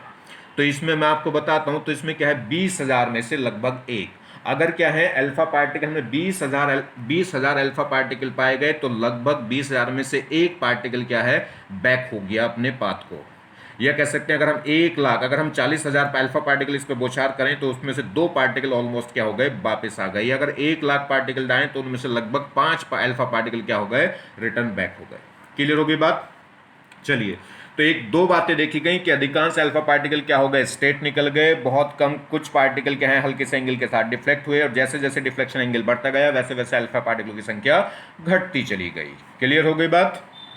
चलिए, तो इसमें जो 90% है, तो अगर हम बात करें जो अल्फा पार्टिकल है ये कोई एटम है, तो एटम में क्या अधिकांश पार्टिकल, ये जो अल्फा पार्टिकल थे अधिकांश अल्फा पार्टिकल बिल्कुल स्ट्रेट चले गए विदाउट डिफ्लेक्ट हुए। तो कह रहा है 90% आर मोर, यानी कि 90% are never deviated, 90% alpha particle deviate ही नहीं हुए, बिल्कुल सीधे निकल गए। कुछ पार्टिकल क्या है डिफ्लेक्ट हुए। अब जैसे जैसे देखिए, जैसे जैसे न्यूक्लियस, इसमें क्या है कि जैसे जैसे एक पर्टिकुलर है, कुछ 1 डिग्री के साथ हुए, कुछ 5 डिग्री के साथ डिफ्लेक्ट हुए, कुछ 30 डिग्री के साथ, कुछ 60 डिग्री के, कुछ 90 डिग्री के। तो ये क्या हो रहा है, जैसे जैसे अल्फा पार्टिकल के, देखिए अल्फा पार्टिकल पे क्या है पॉजिटिव चार्ज है, अल्फा पार्टिकल पे क्या है पॉजिटिव चार्ज है, और पॉजिटिव चार्ज क्या हो रहा है डिफ्लेक्ट हो रहा है, तो इसका मतलब पॉजिटिव चार्ज के किसी ने थप्पड़ मारा है, और पॉजिटिव चार्ज के थप्पड़ कौन मार सकता है, कौन रिपेल कर सकता है। इसका मतलब इस अल्फा पार्टिकल पे जो जिस पे पॉजिटिव चार्ज है इसको किसी ने रिपेल किया है, और रिपेल प्लस को कौन रिपेल करेगा, प्लस प्लस प्लस को क्या करता है, रिपेल इसने कहा, तो इसका मतलब है कि एटम के अंदर कहीं ना कहीं पॉजिटिव चार्ज है जो उसको क्या कर रहा है, रिपेल कर रहा है, जिसकी वजह से अल्फा पार्टिकल क्या हो रहे हैं, डिफ्लेक्ट हो रहे हैं। मगर डिफ्लेक्शन अल्फा पार्टिकलों की संख्या बहुत कम है, बहुत कम है, तो इसका मतलब क्या है कि जो पॉजिटिव चार्ज है बहुत छोटे से वॉल्यूम के अंदर स्टोर है, यानी कि एक छोटे से कोर के अंदर ये सारा का सारा पॉजिटिव चार्ज बैठा हुआ है। और ये जो पॉजिटिव चार्ज है ये बहुत रिजिड है, यानी कि बहुत डेंसर है। डेंसर, बहुत ज़्यादा डेंसर होने की वजह से ही क्या है कि जब कोई अल्फा पार्टिकल इसके बिल्कुल इस पे जाके बिल्कुल हेड ऑन कोलिजन करता है, तो इसलिए वो क्या हो जाता है, कम बैक हो जाता है। तो इसका मतलब क्या है, ये बहुत डेंसर है, यानी कि इसका जो वॉल्यूम है ना के बराबर, बहुत एटम के कंपेरिजन में इसका वॉल्यूम बहुत ज़्यादा छोटा है। वो उस बहुत की वैल्यू क्या है वो भी बताएंगे, ठीक है।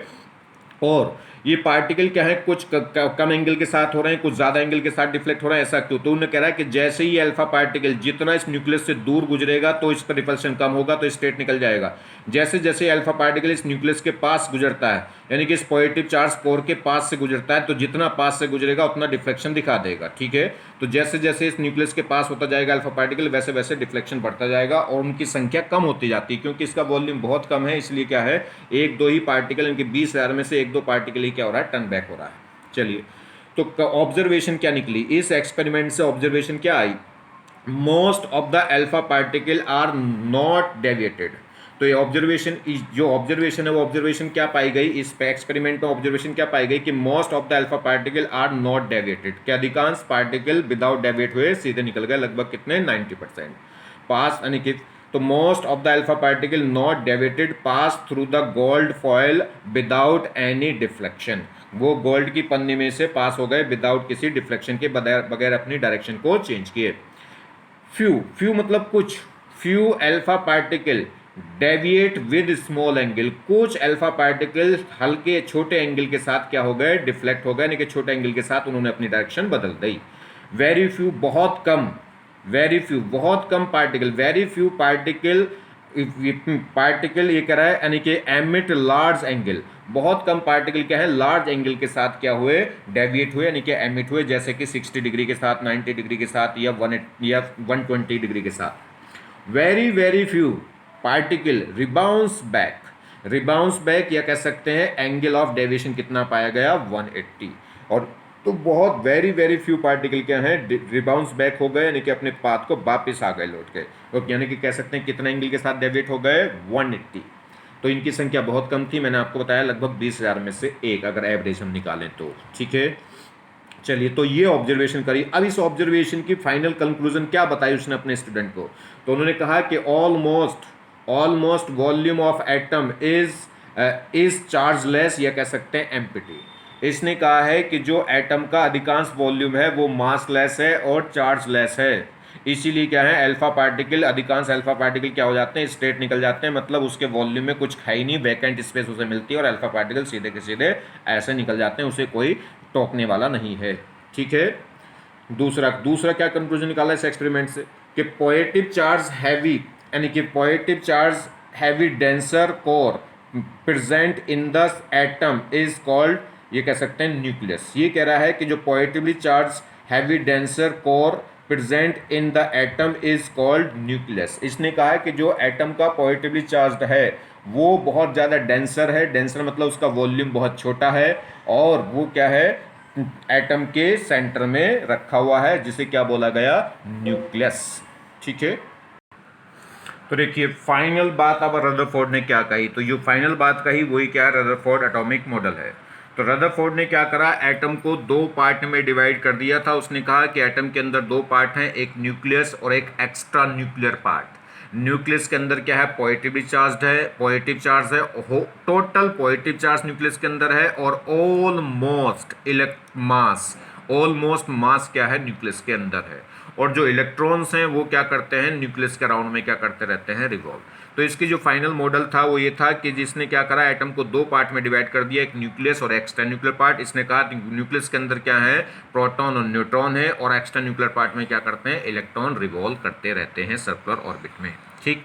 तो क्या है, अब इसने प्रोटॉन, जो मोस्टली मास होता है प्रोटॉन में, न्यूट्रॉन में होता है, इलेक्ट्रॉन में तो मास बहुत ना के बराबर होता है। तो इसने कहा कि एटम का जो ऑलमोस्ट मास है, और टोटल पॉजिटिव चार्ज है वो कहाँ है, न्यूक्लियस के अंदर है। ऑलमोस्ट मास क्यों कहा, टोटल मास क्यों नहीं कहा, क्योंकि इलेक्ट्रॉन बाहर है। टोटल पॉजिटिव चार्ज क्यों कहा, क्योंकि प्लस चार्ज केवल और केवल प्रोटॉन पे होता है, न्यूट्रॉन पे तो जीरो और इलेक्ट्रॉन पे माइनस, तो इसलिए प्रोटॉन सारे कहाँ न्यूक्लियस के अंदर, इसलिए टोटल पॉजिटिव चार्ज कहा। चलिए, तो फाइनल क्या बात रही इसकी मॉडल की, तो रदरफोर्ड का एटॉमिक मॉडल अगर लिखने के लिए आएगा तो ये बातें लिखेंगे, क्या बातें, ये कह रहा है overall atom is electrically neutral. इसने कहा कि जो एटम है, ओवरऑल जो एटम है वो इलेक्ट्रिकली क्या है, न्यूट्रल है। मतलब इस एटम के अंदर जितना पॉजिटिव चार्ज है उतना ही क्या है, नेगेटिव चार्ज है। मतलब एटम के अंदर जितने प्रोटॉन है उतने ही क्या है, इलेक्ट्रॉन है। प्रोटॉन पे जितना पॉजिटिव चार्ज होता है उतना ही क्या होता है, नेगेटिव चार्ज। ये हम पहले ही देख चुके हैं। दूसरा, और तो पहला पॉइंट समझ में आ गया, overall atom is electrically neutral, कि जो ओवरऑल एटम है वो क्या है, इलेक्ट्रिकली न्यूट्रल है। मतलब उसमें नेट चार्ज क्या है, जीरो है। ऐसा नहीं कि उसके अंदर चार्ज पार्टिकल नहीं है, चार्ज पार्टिकल है, मगर टोटल चार्ज मिला के क्या है, जीरो है, क्योंकि जितने पॉजिटिव चार्ज पार्टिकल हैं उतने ही नेगेटिव चार्ज पार्टिकल है। Almost volume of atom is empty. उसने कहा कि जो ऑलमोस्ट वॉल्यूम है एटम का वो क्या है, बिल्कुल खाली पड़ा है, उसमें कुछ भी नहीं है। ये कह रहा है कि एटम का जो आंगन है वो एकदम खाली है, एटम के जो कमरे हैं एकदम खाली हैं, उसमें कुछ भी नहीं है। तो almost volume of atom is empty. दूसरा, ये कह रहा है ये कह रहा है very denser positive charge nucleus, positively charge nucleus charge present in the centre of atom. ये कह रहा है कि जो एटम में क्या है, हैवी डेंसर, ये कह रहा है heavy denser positive charge nucleus है, जिसके अंदर चार्ज क्या है, प्रेजेंट है कहाँ, यानी कि सेंटर ऑफ एटम पे। तो क्या है, सेंटर के अंदर क्या है, तो एटम के अंदर क्या है, एक heavy denser positively charge nucleus है, जिसके अंदर क्या होता है, जो कहाँ होता है, एटम के सेंटर में है। तो एटम के अंदर क्या है, एक heavy denser positively charge nucleus है, और सीखे, और जिसमें क्या होता है, चार्ज प्रेजेंट है, और कहाँ वो, और वो न्यूक्लियस प्रेजेंट कहाँ है, सेंटर ऑफ एटम, एटम के सेंटर पे प्रेजेंट है।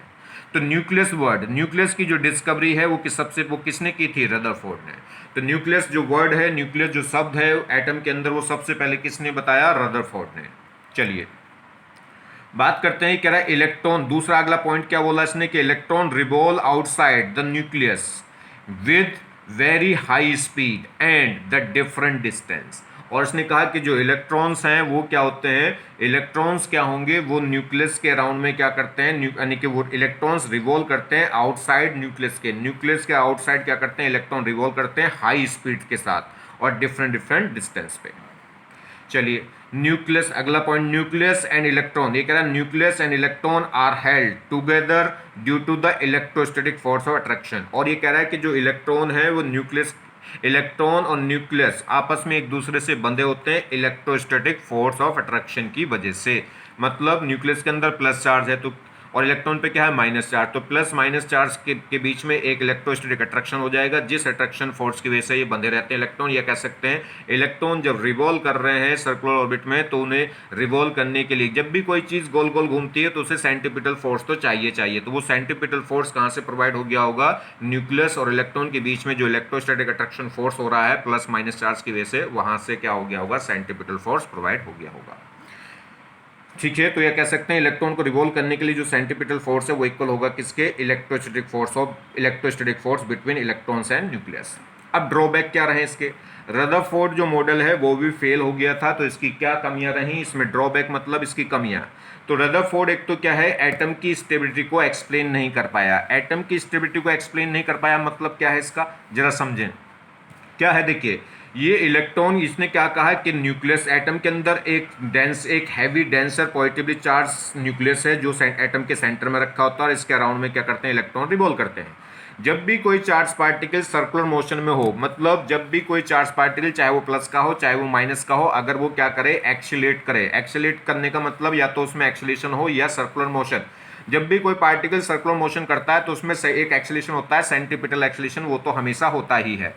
तो ये कह रहा है कि मैक्सवेल थ्योरी क्या थी, मैक्सवेल की थ्योरी थी कि अगर हम क्या करेंगे, अगर कोई भी चार्ज पार्टिकल चाहे वो पॉजिटिव हो चाहे वो नेगेटिव हो, अगर वो एक्सीलरेट हो रहा है या कह सकते हैं सर्कुलर मोशन में है, तो वो अपने अंदर से हमेशा इलेक्ट्रोमैग्नेटिक वेव का क्या करता है, रेडिएशन करता है। इलेक्ट्रोमैग्नेटिक वेव मतलब लाइट यानी कि एनर्जी। तो लगातार एनर्जी का रेडिएशन करेगा, और एनर्जी का रेडिएशन करेगा तो उसकी एनर्जी क्या होगी, कम, और एनर्जी कम होगी तो उसकी स्पीड कम होगी, और स्पीड कम होगी तो वो क्या करेगा, वो अपनी उसकी लगातार रेडियस क्या होती चली जाएगी, कम होती चली जाएगी, और रेडियस कम होती जाएगी तो अल्टीमेटली कहाँ जाकर टकरा जाएगा इलेक्ट्रॉन, न्यूक्लियस से। और न्यूक्लियस से टकरा, जब सारे के सारे इलेक्ट्रॉन क्या हो जाएंगे, इस न्यूक्लियस से आकर टकरा जाएंगे, तो एटम का जो वॉल्यूम था, जो स्पेस था, जो स्ट्रक्चर थी, वो सब क्या हो जाएगी, डिस्ट्रॉय हो जाएगी। ठीक, तो इसका मतलब, और नील बोर्ड्स ने इसी एक्सपेरिमेंट पे काम करते हुए बताया कि अगर इलेक्ट्रॉन क्या है, इलेक्ट्रॉन अगर ये गिनना, इस प्रोसेस के थ्रू अगर ये रेडिएशन करेगा तो ये क्या हो जाएगा, 10⁻⁷ या 10⁻⁸ सेकेंड के अंदर अंदर न्यूक्लियस के साथ कोलाइड कर जाएगा, और एटम क्या हो जाएगा, डिस्ट्रॉय हो जाएगा। और एटम डिस्ट्रॉय हो गया तो समझ लीजिए आप जो पेन बाजार से खरीद के लाएं वो भी क्या हो जाएगा, डिस्ट्रॉय। आपकी जो कार खरीद के लाएं वो भी क्या हो जाएगी, डिस्ट्रॉय।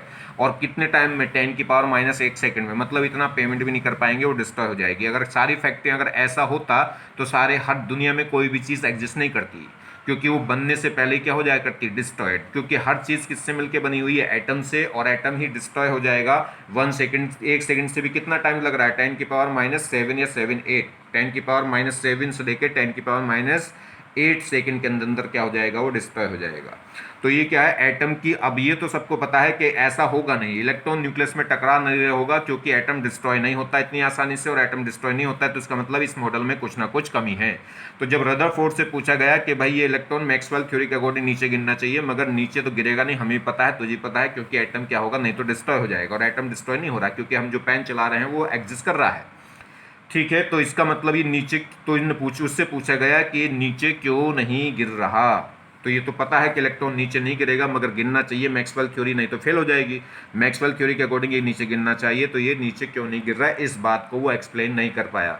यानी कि एटम स्टेबल तो है, ये तो सबको पता है, मगर एटम की स्टेबिलिटी को वो एक्सप्लेन नहीं कर पाया कि एटम स्टेबल क्यों है, क्योंकि इलेक्ट्रॉन तो मैक्सवेल थ्योरी के अकॉर्डिंग जो आपने मॉडल बताया वो गिरना चाहिए।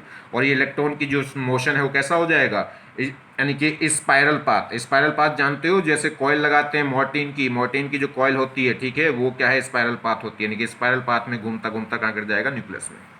चलिए, तो अकॉर्डिंग टू द इलेक्ट्रोमैग्नेटिक या इलेक्ट्रोडायनामिक, ठीक है, according to the electrodynamic theory, when electron revolve outside positive nucleus, it should emit radiation. ये कह रहा है कि जब क्या करेगा, इलेक्ट्रोडायनेमिक थ्योरी के अकॉर्डिंग जब कोई इलेक्ट्रॉन क्या करेगा, न्यूक्लियस के, यानी कि पॉजिटिव न्यूक्लियस के आउटसाइड में क्या करेगा, रिवॉल्व करेगा, तो अपने अंदर से क्या करेगा, रेडिएशन करेगा। रेडिएशन मतलब एनर्जी को एमिट करेगा, लाइट को एमिट करेगा। Due to radiation energy is lost, तो रेडिएशन के कारण उसकी एनर्जी के लगातार क्या होती जाएगी, लॉस्ट होती जाएगी। सो electron must follow the spiral path, तो इसलिए जो इलेक्ट्रॉन का जो पाथ है वो सर्कुलर पाथ की वजह कैसा हो जाएगा, स्पाइरल पाथ हो जाएगा, मतलब उसकी रेडियस लगातार कंटिन्यूसली क्या होती जाएगी, डिक्रीज होती जाएगी, and falls in the nucleus, और अल्टीमेटली कहाँ टकरा जाएगा, न्यूक्लियस में।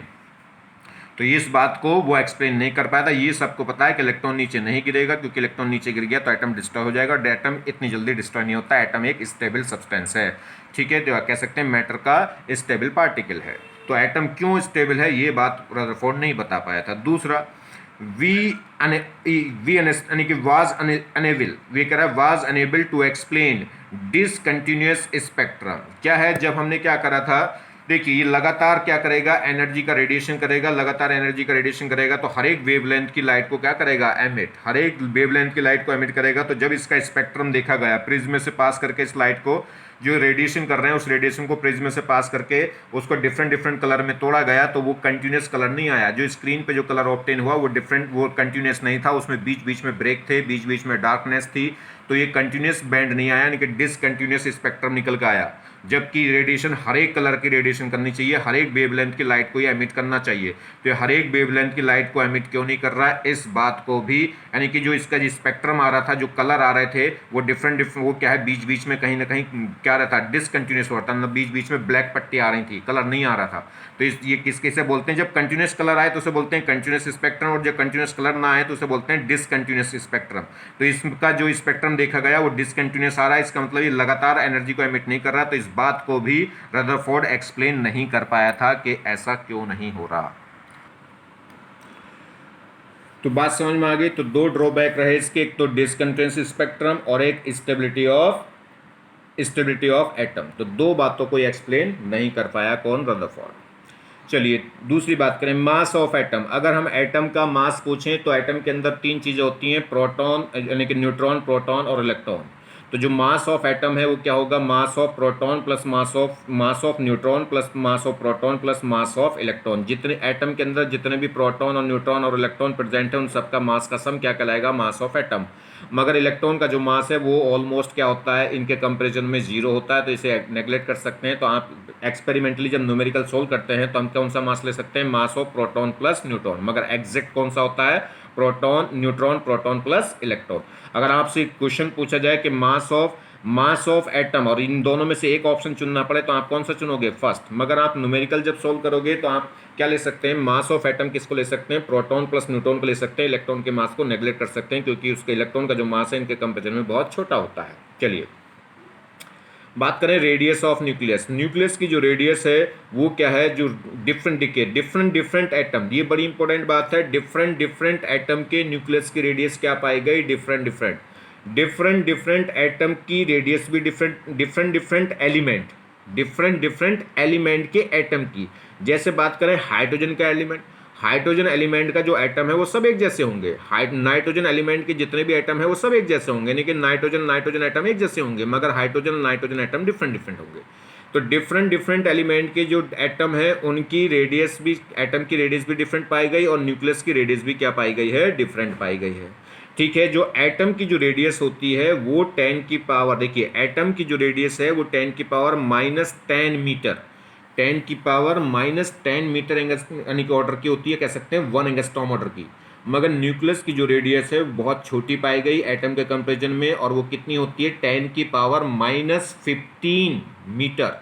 तो एटम की रेडियस कितनी है, 10 की पावर -10 मीटर एंगस्ट्रॉम की, 10 की पावर -10 ऑर्डर की, या कह सकते हैं 1 एंगस्ट्रॉम ऑर्डर की।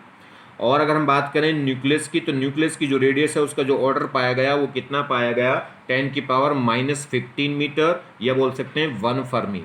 ये सेंटीमीटर में लेंगे तो 10 की पावर -13 सेंटीमीटर न्यूक्लियस की, और अगर हम एटम की लेंगे किसमें, सेंटीमीटर में, तो देखिए मैं रिपीट कर देता हूँ एक बार, एटम की जो रेडियस है 10 की पावर -10 मीटर, ये सेंटीमीटर लेंगे तो 10 की पावर -8 सेंटीमीटर, और एंगस्ट्रॉम में लिखेंगे तो क्या लिखेंगे, 1 एंगस्ट्रॉम ऑर्डर की। न्यूक्लियस की रेडियस की बात करें तो 10 की पावर -15 मीटर, मीटर से सेंटीमीटर लाएंगे तो -2 पावर घट जाएंगे, कितना हो जाएगा, 10 की पावर -13 सेंटीमीटर, या 10 की पावर -15 मीटर को बोलते हैं फर्मी। ठीक है, चलिए मगर ध्यान रखें डिफरेंट एलिमेंट के एटम का जो न्यूक्लियस की रेडियस है वो डिफरेंट होगी, और रेडियस ऑफ न्यूक्लियस किसी भी पर्टिकुलर एलिमेंट के एटम की वो क्या होती है, R होगी R0 इंटू ए की पावर 1/3, जहाँ पे ए क्या है, उस एलिमेंट का एटॉमिक मास नंबर। ठीक है, क्या हो गया, यानी कि मास नंबर क्या हो गया, ए क्या हो गया यहाँ पे, मास नंबर। चलिए R0 क्या है, कांस्टेंट वैल्यू है, इस कांस्टेंट की वैल्यू कितनी है, जहां पे R0 क्या है, 1.33 इंटू 10 की पावर -15 मीटर, या 10 की पावर -13 सेंटीमीटर, या वो लिख सकते हैं 1.33 फर्मी। अगर हम बात करें हाइड्रोजन एटम की, हाइड्रोजन एलिमेंट का कोई एटम ले लिया तो हाइड्रोजन एटम के लिए मास नंबर कितना हो जाएगा, मास नंबर हो जाएगा 1, और 1 की पावर 1/3 तो ये ऑलमोस्ट क्या हो जाएगा 1। तो ये R0 क्या, तो जो रेडियस बचेगी हाइड्रोजन एटम के न्यूक्लियस की वो किसके इक्वल हो जाएगी, R0 के। तो R0 को हम क्या बोल सकते हैं, हाइड्रोजन एटम के न्यूक्लियस की रेडियस भी बोल सकते हैं। तो ये क्या हो गया यहाँ, एटॉमिक मास नंबर। ठीक है, चलिए जी अगर हम बात करें रेशो की, रेडियस ऑफ न्यूक्लियस और रेडियस ऑफ एटम में अगर आपस में कंपेयर करें तो वो क्या होगा, देखिए इसकी एटम की जो रेडियस है वो 10 की पावर -10 मीटर के ऑर्डर की होती है, और उसकी जो रेडियस है वो 10 की पावर -15 मीटर के ऑर्डर की होती है। तो अगर तो इसको इधर ले जाएं तो ये अपॉन में क्या आएगा, 10 की पावर -15, और वहाँ तक 10 की पावर -10, तो जब ये क्या बचेगा, 10 की पावर -5। तो ध्यान दीजिए कि एटम की जो रेडियस है अगर मैं इस नंबर को इधर ले जाऊं तो 10 की पावर +5 हो जाएगा। तो एटम की जो रेडियस है वो न्यूक्लियस के रेडियस की कितने टाइम्स ग्रेटर होगी, 10 की पावर 5 मीटर, या कह सकते हैं 1 लाख टाइम्स ग्रेटर। तो एटम की जो रेडियस है वो न्यूक्लियस की रेडियस से 1 लाख टाइम्स ग्रेटर होती है, या कह सकते हैं एटम की जो रेडियस है वो इक्वल होती है न्यूक्लियस की रेडियस इंटू 10 की पावर +5। और इसका कंपेयर करें उससे तो radius of nucleus is equal to होगी रेडियस ऑफ एटम इंटू 10 की पावर -5, मतलब डिवाइड कर देंगे किससे, इसमें मल्टीप्लाई और इसमें क्या कर सकते हैं, डिवाइड। और एक और इंपॉर्टेंट खास बात बताते हैं, डिफरेंट एलिमेंट के एटम कि जो न्यूक्लियस की जो रेडियस है वो क्या होगी, डिफरेंट डिफरेंट होगी, मगर डेंसिटी हर एक एलिमेंट के न्यूक्लियस की क्या होती है, सेम। जो हाइड्रोजन के एटम के न्यूक्लियस की डेंसिटी है वही क्या होगी, नाइट्रोजन के एटम के न्यूक्लियस की डेंसिटी होगी। तो डेंसिटी क्या होती है, डिफरेंट डिफरेंट एलिमेंट के एटमों की डेंसिटी हमेशा क्या होती है, फिक्स, मगर रेडियस क्या होती है, डिफरेंट। तो डिफरेंट डिफरेंट एलिमेंट के एटमों के न्यूक्लियस की रेडियस तो डिफरेंट होगी, मगर डेंसिटी क्या होगी, सबकी सेम आती है। चलिए बात करें Coulombic force on the attraction and repulsion. ये थोड़ी सी बात देखें, जो जैसे जो 11th के नए बच्चे आए हैं, जो 11th क्लास में जस्ट अभी आए हैं, वो ज़्यादा चक्कर में न पड़े, ठीक है। कोई ये पूरा चैप्टर है किसमें, 12th क्लास में। 12th क्लास में ये पूरा चैप्टर है किस पे, कूलम्ब्स लॉ फोर्स पे। तो वो वहाँ पढ़ाया जाएगा। बाकी जो बच्चे 12th कर चुके हैं उनके लिए कोई दिक्कत नहीं होगी, उनको भी 11th वालों को भी समझ में आ जाएगा, ज़्यादा घबराने की जरूरत नहीं। बस ये है कि आप इस पर ज़्यादा जोर देने की जरूरत नहीं है। आपको बात समझ में आती ठीक, नहीं आती तो भी ठीक है, वो जब 12th में टॉपिक आएगा तब वहाँ पढ़ लेंगे, ठीक है। तो Coulomb's force of attraction and repulsion मतलब क्या है, repulsion between same charge particle. ये कह रहा है कि जो सेम चार्ज पार्टिकल है, प्लस प्लस या माइनस माइनस, वो एक दूसरे को क्या करते हैं, रिपेल। दूसरा attraction between opposite charge particle, और ये कह रहा है कि जो plus minus opposite charge particle यानी कि प्लस और माइनस एक दूसरे को अट्रैक्ट करते हैं। तो कूलम्ब्स लॉ क्या कह रहा है कि जो plus plus like charge particle है यानी कि प्लस प्लस या माइनस माइनस, वो एक दूसरे को रिपेल करेंगे, और जो अनलाइक चार्ज पार्टिकल है मतलब अपोजिट नेचर के जो चार्ज हैं वो एक दूसरे को क्या करते हैं, अट्रैक्ट करते हैं। जैसे दो चार्ज पार्टिकल हैं, एक इस पे और एक इस पे, ठीक है। कितने उनके बीच में सेपरेशन कितना, आर। तो उनके बीच में जो फोर्स लगेगा वो फोर्स होगा इन दोनों चार्जों के मैग्नीट्यूड के प्रोडक्ट के। ये दो चार्ज पार्टिकल रखे हैं, ये भी प्लस का Q1, ये प्लस का Q2। तो इन पे जो चार्ज लगेगा, मान लीजिए कितना हो गया, प्लस का Q1, ये हो गया प्लस का Q2। तो इन पे जो फोर्स लगेगा, इस Q1 पे अगर फोर्स देखूं या इस Q2 पे फोर्स देखूं, तो वो डायरेक्टली प्रोपोर्शनल होगा इन दोनों चार्जों के मैग्नीट्यूड के प्रोडक्ट के, और इन्वर्सली प्रोपोर्शनल होगा इन दोनों के बीच की डिस्टेंस के स्क्वायर के, ठीक है।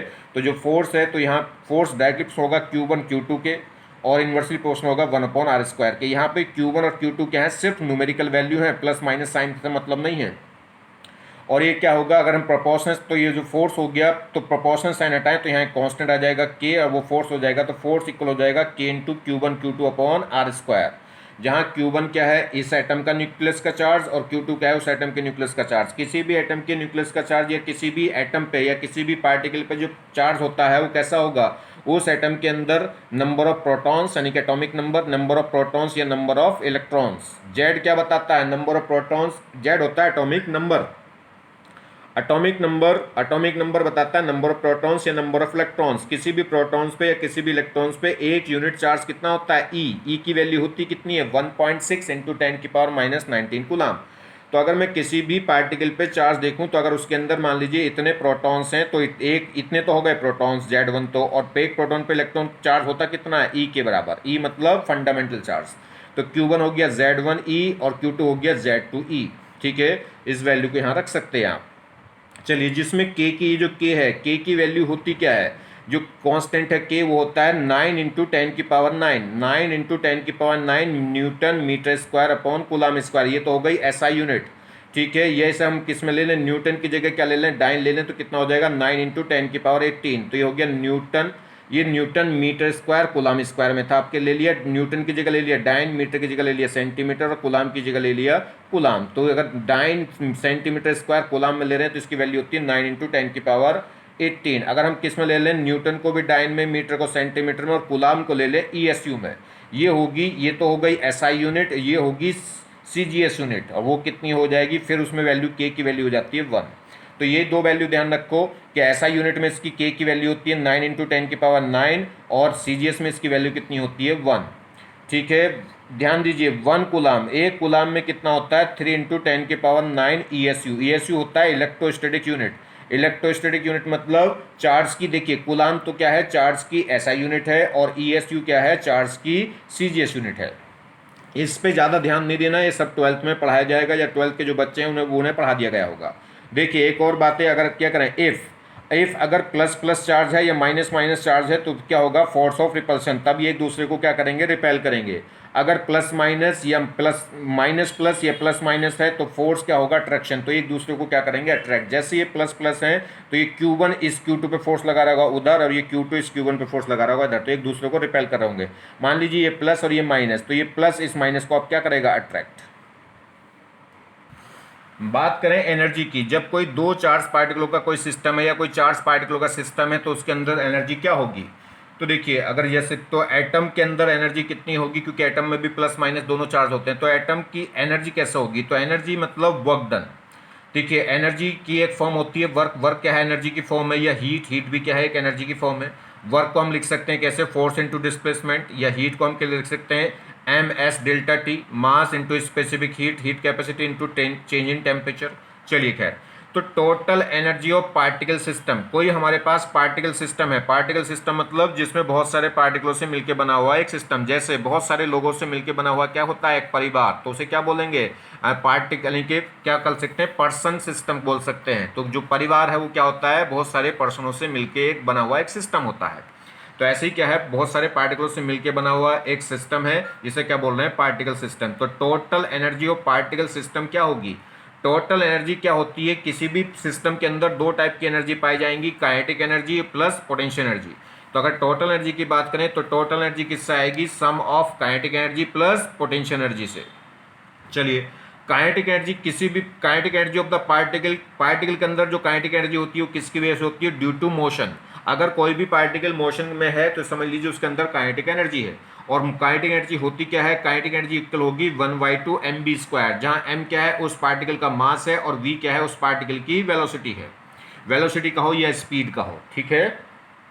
दूसरा, potential energy of A particle, particle की जो पोटेंशियल एनर्जी है वो किसकी वजह से होती है, energy possessed bye an object by virtue of its position. ये कह सकते हैं किसी भी पार्टिकल के अंदर जो पोटेंशियल एनर्जी है वो उसकी पोजीशन की वजह से हो सकती है, पोजीशन, या कह सकते हैं इंट्रैक्शन फोर्स। क्योंकि देखिए डिफरेंट डिफरेंट पोजीशन होने से क्या हो जाएगी, उस पर जो इंट्रैक्शन फोर्स है वो क्या हो जाती है, डिफरेंट। जैसे अगर हम बात करें अर्थ, अर्थ पे हम चल पाते हैं क्योंकि अर्थ ने हमें क्या कर रखा है, अट्रैक्ट कर रखा है। अर्थ क्या कर रही है, एक इंट्रैक्शन फोर्स हम पे लगा रही है, या कोई पत्थर है उस पत्थर पे भी अर्थ क्या कर रही है, इंट्रैक्शन फोर्स लगा रही है। अगर आप किसी पत्थर को जमीन पे से उठा के ऊपर उठाने लगे हैं, उठा के अपने अपने हाथ में उठा ले ऊपर, तो उसका ऊपर आपने उठा लिया, इसका मतलब क्या है, उसके अंदर क्या आ गई है, एक पोटेंशियल एनर्जी जनरेट हो गई है। अगर आप उसे छोड़ोगे तो क्या होगा, वो फटाक से क्या करेगा, नीचे भागेगा। नीचे भागने का मतलब है उसकी जो पोटेंशियल एनर्जी है वो धीरे धीरे कम होगी और किस में कन्वर्ट होगी, काइनेटिक एनर्जी में। तो जैसे ही पत्थर को आप क्या करेंगे, अगर क्या करेंगे, अर्थ सरफेस से ऊपर उठाएंगे तो उसके अंदर पोटेंशियल एनर्जी बढ़ती चली जाएगी, और नीचे लाएंगे तो पोटेंशियल एनर्जी घटती जाएगी। अगर आप पत्थर को ऊपर उठा के छोड़ दो और वापस आके धड़ाम से नीचे गिरे और आपके पैर पर लग जाए तो आपके पैर को क्या करता है, चोट मारता है। रीजन क्या है, वो एनर्जी आ गई थी उसके अंदर, ठीक है। तो क्या होगा, किसी भी पार्टिकल के अंदर जो एनर्जी है किसकी वजह से, उसकी पोजीशन की वजह से, या कह सकते हैं फोर्स ऑफ इंट्रैक्शन की वजह से, उसे क्या बोलते हैं, पोटेंशियल एनर्जी। तो मोशन की वजह से जो एनर्जी आएगी वो काइनेटिक एनर्जी है, और फोर्स ऑफ इंट्रैक्शन की वजह से या पोजीशन की वजह से जो एनर्जी आती है उसे बोलते हैं पोटेंशियल एनर्जी। तो energy possessed bye an object by virtue of its position is called potential energy. Potential energy क्या है, जैसे हम बात करें force into displacement, work done, ठीक है। तो फोर्स इनटू डिस्प्लेसमेंट एक एनर्जी की फॉर्म है। तो इसकी फॉर्म से देखिए हमारे पास फोर्स कितना था, K∞Q1Q2/r², और मैं इसे एनर्जी में कन्वर्ट करूं तो इनटू क्या कर दूं, एक डिस्टेंस से मल्टीप्लाई करूंगा, डिस्टेंस से मल्टीप्लाई करूंगा तो एक 8 से r कैंसिल हो जाएगा, क्या r² की जगह क्या रह जाएगा, r।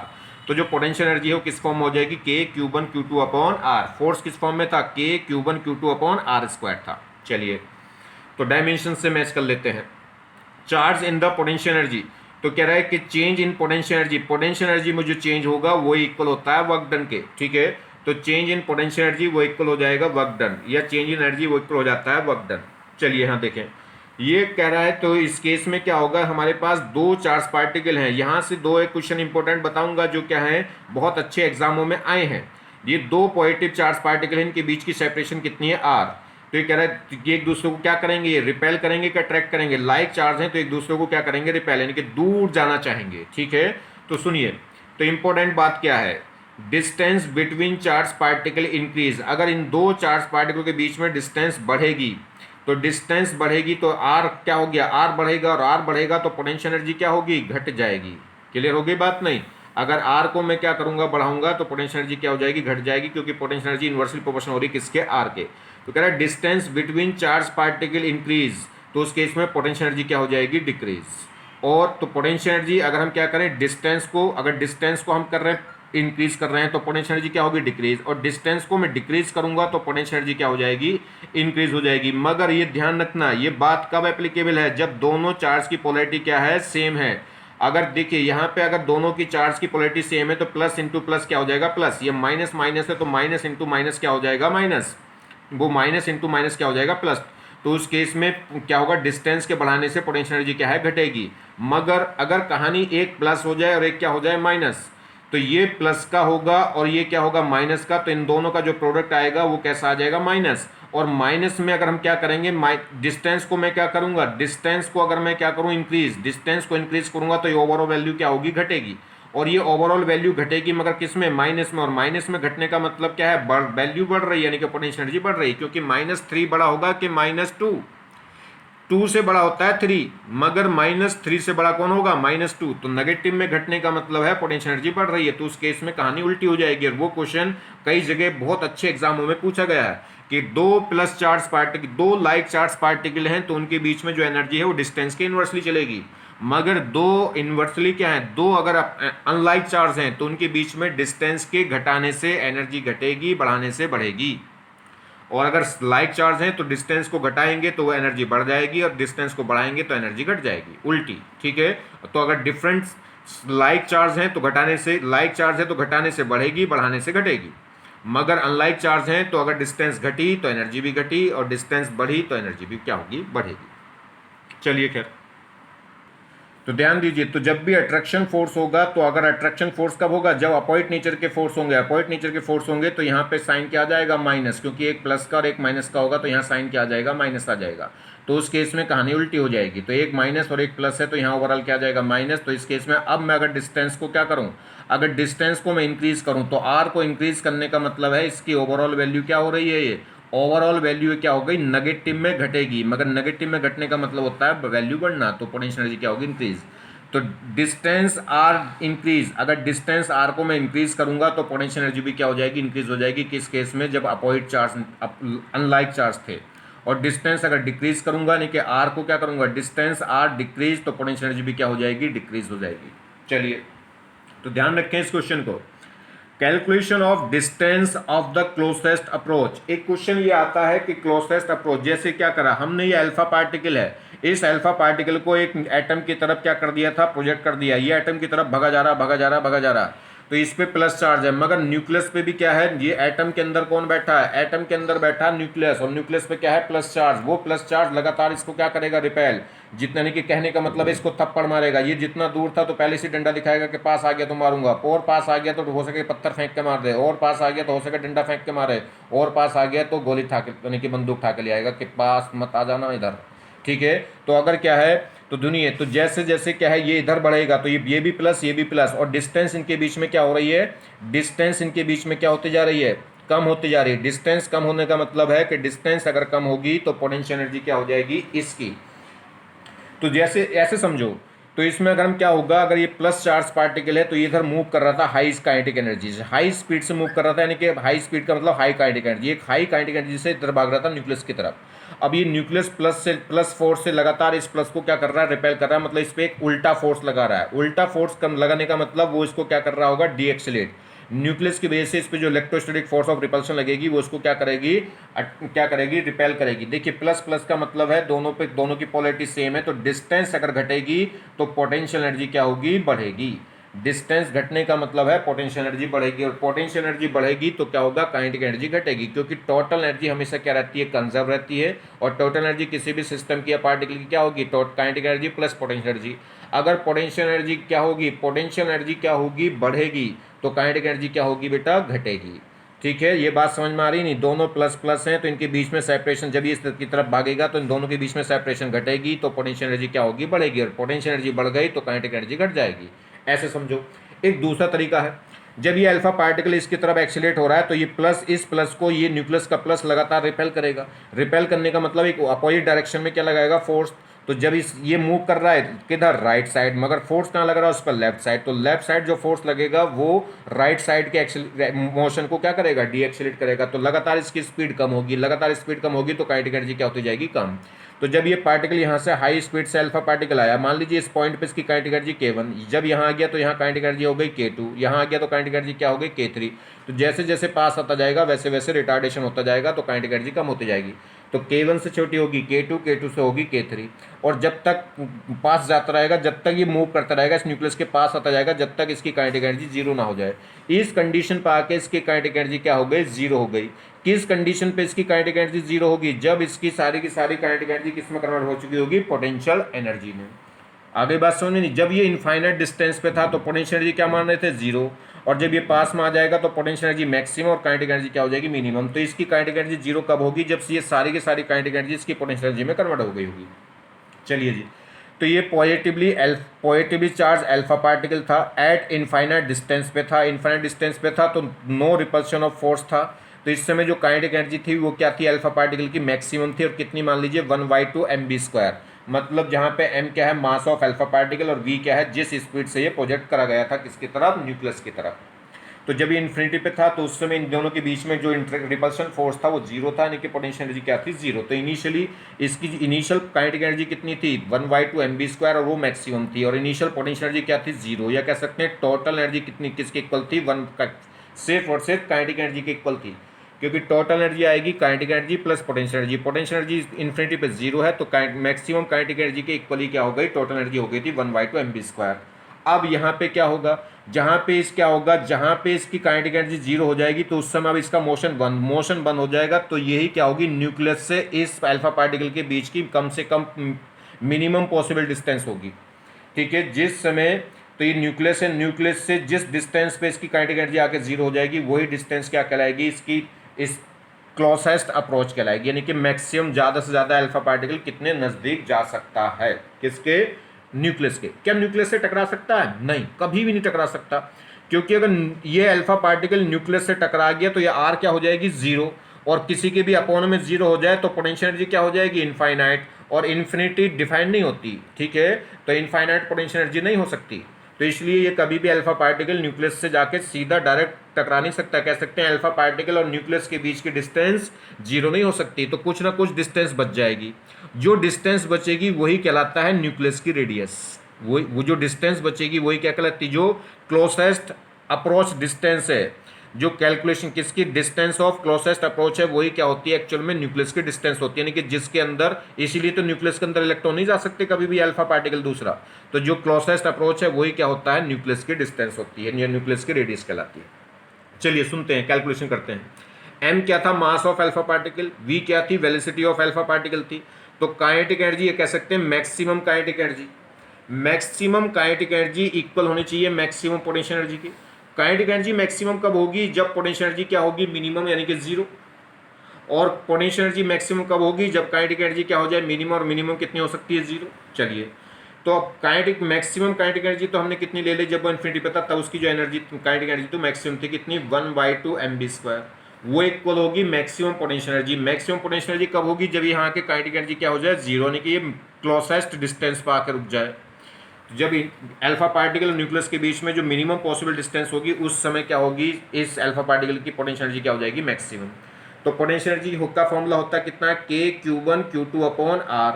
अब ये पोटेंशियल एनर्जी मैक्सिमम कब होगी, जब R क्या हो जाए, मिनिमम। क्लियर होगी बात। चलिए, अब बस दो फॉर्मूले हो गए, तो ध्यान रखना, तो मैक्सिमम काइनेटिक एनर्जी को इक्वल कर दिया हमने पोटेंशियल एनर्जी के, मैक्सिमम पोटेंशियल एनर्जी के। ये ऐसे कह सकते हैं इनिशियल टोटल एनर्जी इक्वल होनी है final total energy. Initial total energy कितनी थी, potential energy plus maximum kinetic energy. Potential energy infinity पे क्या थी, जीरो, तो बस जो काइनेटिक एनर्जी थी वही थी, और वो थी मैक्सिमम। इधर फाइनल क्या होगी, फाइनल होगी kinetic energy plus potential energy. Kinetic energy finally तो हो गई होगी जीरो, और पोटेंशियल एनर्जी रह गई होगी, वो कितनी होगी, K(Q1Q2)/R। मगर इस समय R क्या होगा, जब काइनेटिक एनर्जी जीरो हो जाएगी तो क्या हो जाएगी, काइनेटिक एनर्जी जीरो होने का मतलब अल्फा पार्टिकल रेस्ट में आ गया, और आगे नहीं जाएगा, और आगे नहीं जाएगा तो अब जो डिस्टेंस बची किसके बीच की, न्यूक्लियस और अल्फा पार्टिकल की, वो आर क्या कहलाएगी, मिनिमम कहलाएगी। बस इसी की तो कैलकुलेशन करनी हो जाएगी अब तो इससे। अब तो एक सीधा फॉर्मूला बन गया, आर निकालना है तो आर को इधर ले जाओ, और क्या ये देखिए 2 कहाँ पहुंच जाएगा यहाँ, और mv² कहाँ पहुंच जाएगा नीचे, और हमें आर निकालना है। मास ऑफ अल्फा पार्टिकल का मास होता कितना है 4 mu, क्योंकि अल्फा पार्टिकल में क्या होते हैं 2 प्रोटॉन और 2 न्यूट्रॉन। प्रोटॉन का मास भी 1 mu माना जाता है और न्यूट्रॉन का भी 1 mu, तो टोटल 2 प्रोटॉन है 2 न्यूट्रॉन है, तो total mass of alpha particle कितना हो जाएगा 4 mu, या कह सकते हैं 4 एटॉमिक मास यूनिट। तो देखिए, तो रेडियस निकल के आगे नीचे जो इक्वेशन बनी थी मैक्सिमम काइनेटिक एनर्जी इक्वल होगी मैक्सिमम पोटेंशियल एनर्जी, तो आर तो ले गए थे इधर और एम बी स्क्वायर आ गया था नीचे और ये 2 पहुंच गया था वहां, तो देखो वही आ गई minimum 2k³ Q2 upon M B square, वहाँ का एम बी स्क्वायर आ गया था नीचे और यहाँ का 2 पहुंच गया था ऊपर और इधर का जो आर है वो यहाँ आ गया था। तो जो आर मिनिमम है वो क्या होगी मिनिमम डिस्टेंस, जो मिनिमम डिस्टेंस है कह सकते हैं क्लोजेस्ट बिटवीन किसके पार्टिकल के बीच में, तो आर क्या कहलाएगी, आर मिनिमम क्या कहलाती है मिनिमम डिस्टेंस या क्लोजेस्ट डिस्टेंस बिटवीन किसके बीच में, यानी कि कह सकते हैं पार्टिकल और अल्फा पार्टिकल, या कह सकते हैं न्यूक्लियस और अल्फा पार्टिकल के बीच में जो मिनिमम क्लोजेस्ट पॉसिबल डिस्टेंस है वो क्या होती है आर मिनिमम, और ये आर मिनिमम है यही क्या कहलाएगी रेडियस ऑफ न्यूक्लियस। ठीक है, तो क्लोजेस्ट अप्रोच किसकी अल्फा पार्टिकल की किसके तरफ एटम की तरफ, वही वो क्या कहलाती है, वही जो क्लोजेस्ट अप्रोच डिस्टेंस है वही क्या कहलाती है रेडियस ऑफ न्यूक्लियस। तो R minimum is equal to होगी आर न्यूक्लियस, या कह सकते हैं radius of nucleus of the element. ठीक, वी कॉल इट, हम इसे क्या कह सकते हैं, ये जो अल्फा पार्टिकल जब एटम कोई भी अल्फा पार्टिकल किसी पर्टिकुलर एलिमेंट के एटम की तरफ भगा या न्यूक्लियस की तरफ भगा तो उसमें क्या होगा, ये प्लस प्लस एक दूसरे को रिपेल करेंगे, मगर क्या है अल्फा पार्टिकल सीधा जाके न्यूक्लियस पर टकराया नहीं, क्योंकि उससे पहले ही क्या होगी उसकी काइनेटिक एनर्जी जीरो हो गई। तो ये हुआ तो कोलिजन, हेड ऑन कोलिजन हुआ, मगर इसे ये क्या है इमेजिनरी कोलिजन है, ये परफेक्ट टच नहीं करा है। जो अल्फा पार्टिकल है वो डायरेक्टली न्यूक्लियस से टच नहीं करा, उससे पहले ही क्या हो गया रेस्ट में आ गया, और उसे क्या बोलते हैं radius of nucleus. Direct touch नहीं कर सकता, क्योंकि अगर डायरेक्ट टच कर दिया तो आर क्या हो जाएगी जीरो, और आर जीरो हो जाएगी तो पोटेंशियल एनर्जी क्या हो जाएगी इनफाइनाइट, और इनफाइनाइट डिफाइंड नहीं होती। तो we call it head on collision, तो इसे हम क्या कह सकते हैं हेड ऑन कोलिजन कह सकते हैं, but it is actually do not collide, मगर एक्चुअल में वो कोलाइड नहीं हुआ है। ठीक है कोलिजन जैसा ही। चलिए, डायामीटर ऑफ एटम, डायामीटर मतलब ऑर्डर पूछ रहे हैं। देखिए, अगर हम बात करें एटम की जो रेडियस है मैंने आपको बताई थी 10⁻⁻10 मीटर, 10⁻⁻10 मीटर या 10⁻⁻8 सेंटीमीटर, या बोल सकते हैं 1 एंगस्ट्रॉम। ऑर्डर की क्या होती है रेडियस होती है, डायमीटर का होगी डबल, तो डायमीटर डबल रेडियस। ऑर्डर का मतलब जानते हो, जब मैंने आपको कहा कि 10⁻⁻10 मीटर ऑर्डर की रेडियस है, तो इसका मतलब है 2 × 10⁻⁻10 हो सकता है, 5 × 10⁻⁻10 हो सकता है, 6 × 10⁻⁻10 हो सकता है। तो ऑर्डर का मतलब समझ रहे हो कि पावर 10⁻⁻10 आएगी, नंबर जो है 1 आ सकता है, 2 आ सकता है, 3 आ सकता है। तो इसलिए डायमीटर का ऑर्डर या रेडियस का ऑर्डर एक ही बात है। डायमीटर आप कहोगे 2 टाइम्स हो गया रेडियस के, मगर जो नंबर है जैसे 2 × रेडियस मान लीजिए कितना है, रेडियस है 2 × 10⁻⁻10 मीटर, और डायमीटर को कहूंगा तो डबल हो जाएगा, कितना हो जाएगा 4 × 10⁻⁻10 मीटर। तो 2 से 4 ही तो हुआ, मगर पावर तो 10 मीटर ही रही, तो ऑर्डर दोनों का सेम है। तो डायमीटर का रेडियस, तो डायमीटर ऑफ एटम कहो या रेडियस ऑफ एटम कहो, उसका ऑर्डर कितना होता है 10⁻⁻10 मीटर या 10⁻⁻8 सेंटीमीटर। डायमीटर ऑफ न्यूक्लियस कहो तो न्यूक्लियस का जो डायमीटर है वो 10⁻⁻15 मीटर या 10⁻⁻13 सेंटीमीटर, या बोलते हैं 1 फर्मी। इस ऑर्डर का है। ऑर्डर मतलब कि इसके मल्टीप्लाई में 5 भी हो सकता है, 2 भी हो सकता है, 3.2 भी हो सकता है, 5/4 भी हो सकता है। आ रही बात समझ में नहीं? चलिए, तो रफली मतलब क्या है, रफली ऑर्डर होते हैं, एग्जैक्ट वैल्यू नहीं होती है, ऑर्डर बताते हैं, यानी कि इस ऑर्डर की होगी। जैसे कोई आपसे कहने लगे बस की लंबाई बताओ, तो आप बस की लंबाई 1 किलोमीटर नहीं बता सकते। आपको पता है कि बस क्या है 20 फीट की होगी, 25 फीट की होगी, 15 फीट की हो सकती है, 30 फीट की, एक ऑर्डर दे दिया। आ रही बात समझ में नहीं? चलिए, volume of nucleus is very small as compare to the atom, तो हम ये कर चुके हैं। वॉल्यूम की अगर हम बात करें, देखिए रेडियस में अगर रेशो देखें, ये बात करिए जैसे मैंने आपको देखा था रेडियस ऑफ एटम और रेडियस ऑफ न्यूक्लियस। तो एटम की रेडियस -10⁻⁻10 ऑर्डर की थी, और ये एटम की कितनी थी 10⁻⁻15, तो ये कितना आ गया 10⁻5। और वॉल्यूम लेंगे तो वॉल्यूम क्या होगा, वॉल्यूम इस एटम स्फीयर है तो इसका भी वॉल्यूम कितना होगा 4/3 πr3। इस न्यूक्लियस भी स्फीयर है तो उसका भी वॉल्यूम कितना होगा 4/3 πr3।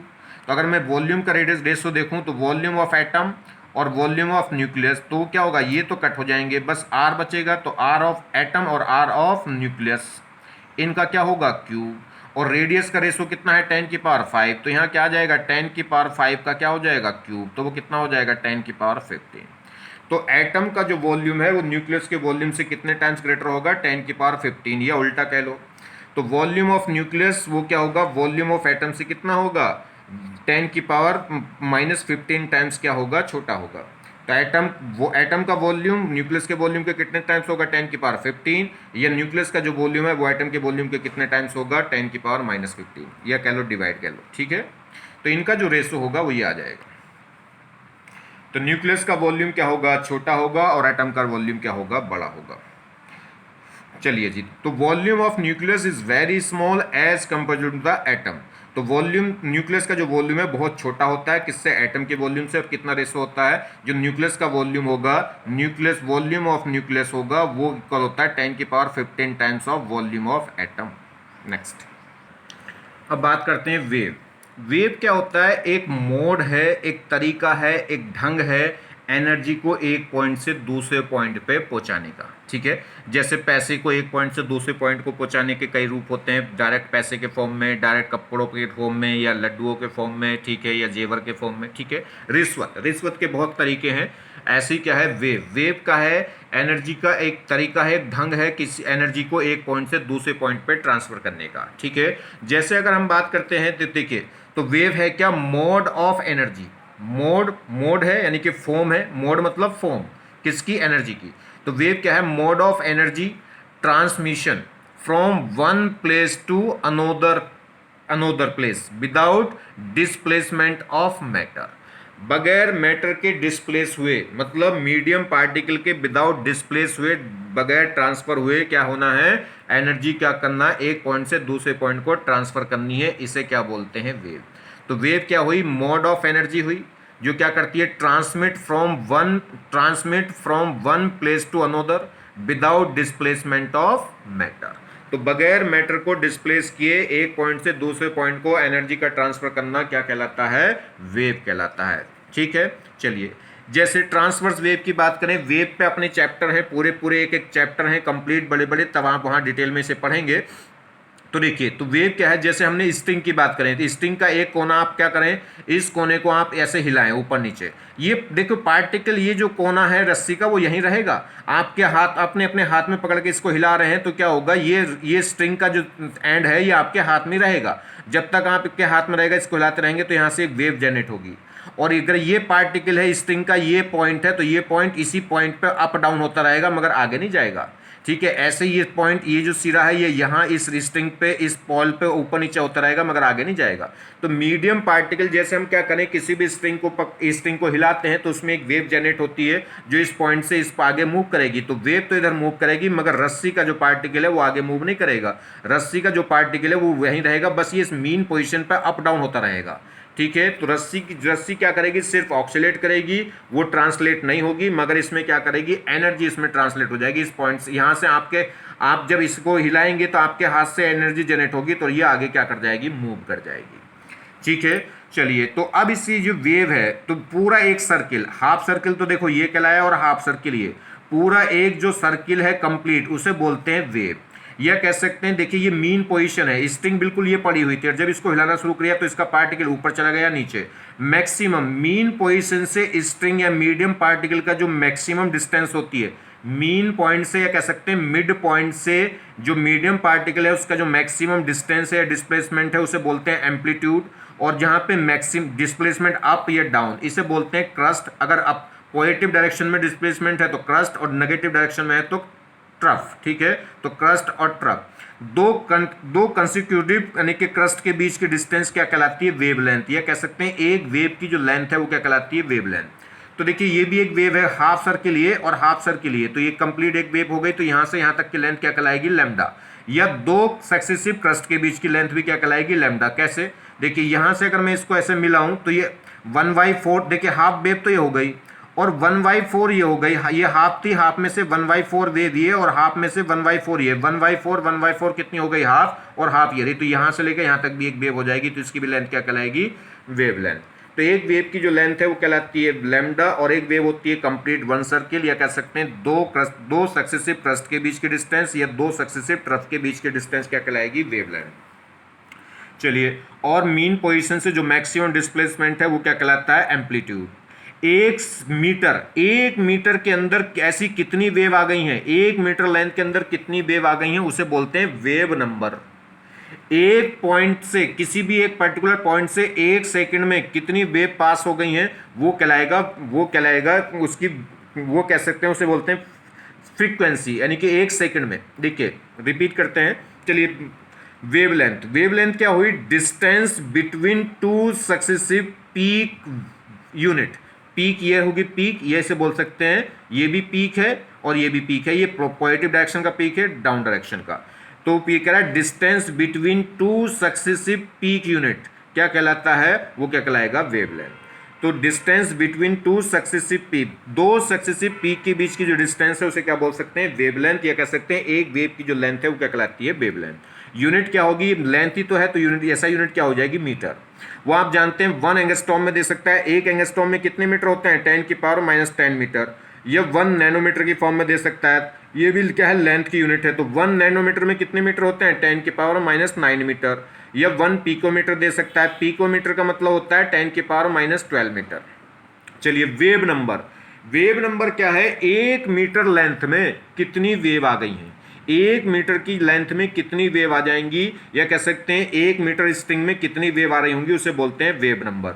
तो वेव नंबर को इंडिकेट करते हैं म्यू बार, इसे बोलते हैं म्यू, और म्यू के ऊपर ये डंडा लगा हुआ है, इसे बोलते हैं बार।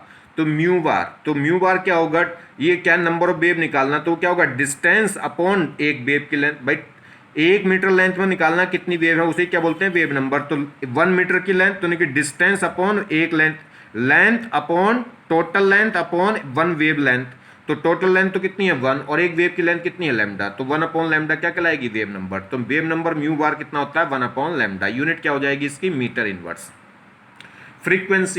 फ्रीक्वेंसी की यूनिट होती है हर्ट्ज या सेकंड इनवर्स। फ्रीक्वेंसी होती क्या है, एक सेकंड में कितने वेव जनरेट हो गई, या एक सेकंड में कितने रिवॉल्यूशन हो गए, एक सेकंड में कितनी वेव जनरेट हो रही है किसी भी पॉइंट से। कोई पर्टिकुलर पॉइंट ले लो, उस पॉइंट से एक सेकंड में कितनी वेव पास हो गई हैं, या कह लो जैसे पंखा, छत का पंखा घूम रहा है, तो एक सेकंड में उस पंखे ने कितने रिवॉल्यूशन ले लिए हैं, उसे बोलते हैं फ्रीक्वेंसी।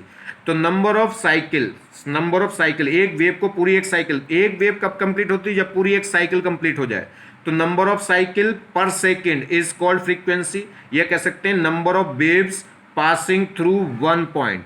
एक पॉइंट से एक सेकंड में कितनी वेव पास हुई वो क्या कहलाएगी, फ्रीक्वेंसी। या बोलते हैं एक सेकंड में कितनी साइकिल परफॉर्म हुई हैं, कंप्लीट हुई हैं, उसे बोलते हैं फ्रीक्वेंसी। या पंखे ने एक सेकंड में कितने रिवॉल्यूशन ले लिए हैं, उसे क्या बोलेंगे, फ्रीक्वेंसी। तो नंबर ऑफ साइकिल्स पर सेकंड इज कॉल्ड फ्रीक्वेंसी, और इसे इंडिकेट करते हैं किससे, म्यू से। तो फ्रीक्वेंसी होती है म्यू से, और वेव नंबर होता है म्यू बार से। तो देखिए, तो यहाँ देखिए ये क्या हो गया, ये वेव हो गई पूरी, ये एक 1 साइकिल, हाफ साइकिल ये और हाफ साइकिल ये, तो ये कहलाएगी पूरी 1 वेव, ठीक है। तो एक सेकंड में जितनी भी वेव परफॉर्म होगी उसे बोलते हैं फ्रीक्वेंसी। चलिए जी, स्पीड ऑफ वेव, अगर हम बात करें स्पीड ऑफ वेव की, तो स्पीड क्या होगी, स्पीड होती है डिस्टेंस अपॉन टाइम। डिस्टेंस तो क्या है, वेव लेंथ। मान लीजिए एक सेकंड के द्वारा चली गई जो लेंथ है वही तो क्या कहलाएगी, वेवलेंथ। या एक वेव के द्वारा चली गई जो डिस्टेंस है वो क्या कहलाएगी, वेवलेंथ। तो डिस्टेंस अपॉन टाइम, और टाइम क्या होता है, तो लैम्डा अपॉन टी, और 1 अपॉन टी होता है फ्रीक्वेंसी, क्योंकि एक सेकंड में चली गई, एक सेकंड में जितनी वेव परफॉर्म होगी उसे तो फ्रीक्वेंसी बोलते हैं, कि 1 अपॉन टी क्या कहलाएगा, फ्रीक्वेंसी। चलिए, तो स्पीड ऑफ वेव क्या होगी, c इज इक्वल टू होती है लैम्डा इंटू म्यू। लैम्डा है वेवलेंथ, म्यू क्या है, फ्रीक्वेंसी। देखिए अभी बताते हैं कैसा आया है। और स्पीड की यूनिट क्या होगी, मीटर पर सेकेंड। एम्पलीट्यूड क्या होता है, ये मीन पोजीशन से, यानी कि मिड पॉइंट से जो मीडियम पार्टिकल का क्या है, ऑक्सीलेशन। मीडियम पार्टिकल ट्रांसलेट नहीं करते, ये वेव इधर जा रही है तो वेव की डायरेक्शन ये है, मतलब एनर्जी की डायरेक्शन ये है, तो अपने साथ एनर्जी ले जा रही है, मगर मीडियम रस्सी के पार्टिकल को नहीं ले जा रही। रस्सी के पार्टिकल क्या करते हैं, जिधर वेव परफॉर्म करेगी उसके परपेंडिकुलर क्या करते हैं, अप डाउन ऑक्सीलेट करते हैं, मगर ट्रांसफर नहीं होते। तो मीडियम यानी कि जो रस्सी के पार्टिकल हैं वो अगर वेव क्या कर रही है, इस हॉरिजॉन्टल डायरेक्शन में जा रहे हैं, तो क्या है, इस वर्टिकल डायरेक्शन में क्या करेंगे, वाइब्रेट करेंगे इस मीन पोजिशन के अबाउट। चलिए, तो एम्पलीट्यूड क्या होता है, मैक्सिमम डिस्प्लेसमेंट या maximum distance from mid point का हो या मीन पॉइंट का हो, मीन पोजीशन का हो, ऑफ वन क्रस्ट और या वन ट्रफ। तो देखिए मीन मिड पॉइंट से वन क्रस्ट का या वन ट्रफ का जो डिस्टेंस है, यानी कि ये क्रस्ट और मीन पॉइंट के बीच की जो डिस्टेंस है वही क्या कहलाता है, एम्पलीट्यूड। या कह सकते हैं एम्पलीट्यूड क्या हुआ, मैक्सिमम डिस्प्लेसमेंट हुआ किसका, मीडियम पार्टिकल का, किससे, मीन पोजीशन से। डिस्प्लेसमेंट करके ये ऑक्सीलेशन करता रहता है, ऊपर नीचे होते रहते हैं। तो मीडियम पार्टिकल का जो मैक्सिमम डिस्प्लेसमेंट है मीन पोजीशन से, उसे क्या बोलते हैं, amplitude. Time period, time period क्या है, एक रिवोल्यूशन, एक सेकंड में कितने रिवोल्यूशन लेगा पंखा, तो वो तो कहलाता है टाइम फ्रीक्वेंसी। एक रिवोल्यूशन में कितना टाइम लगा उसे बोलते हैं टाइम पीरियड। तो time required to complete one oscillation, एक ऑक्सीलेशन मतलब एक साइकिल, पूरा एक साइकिल।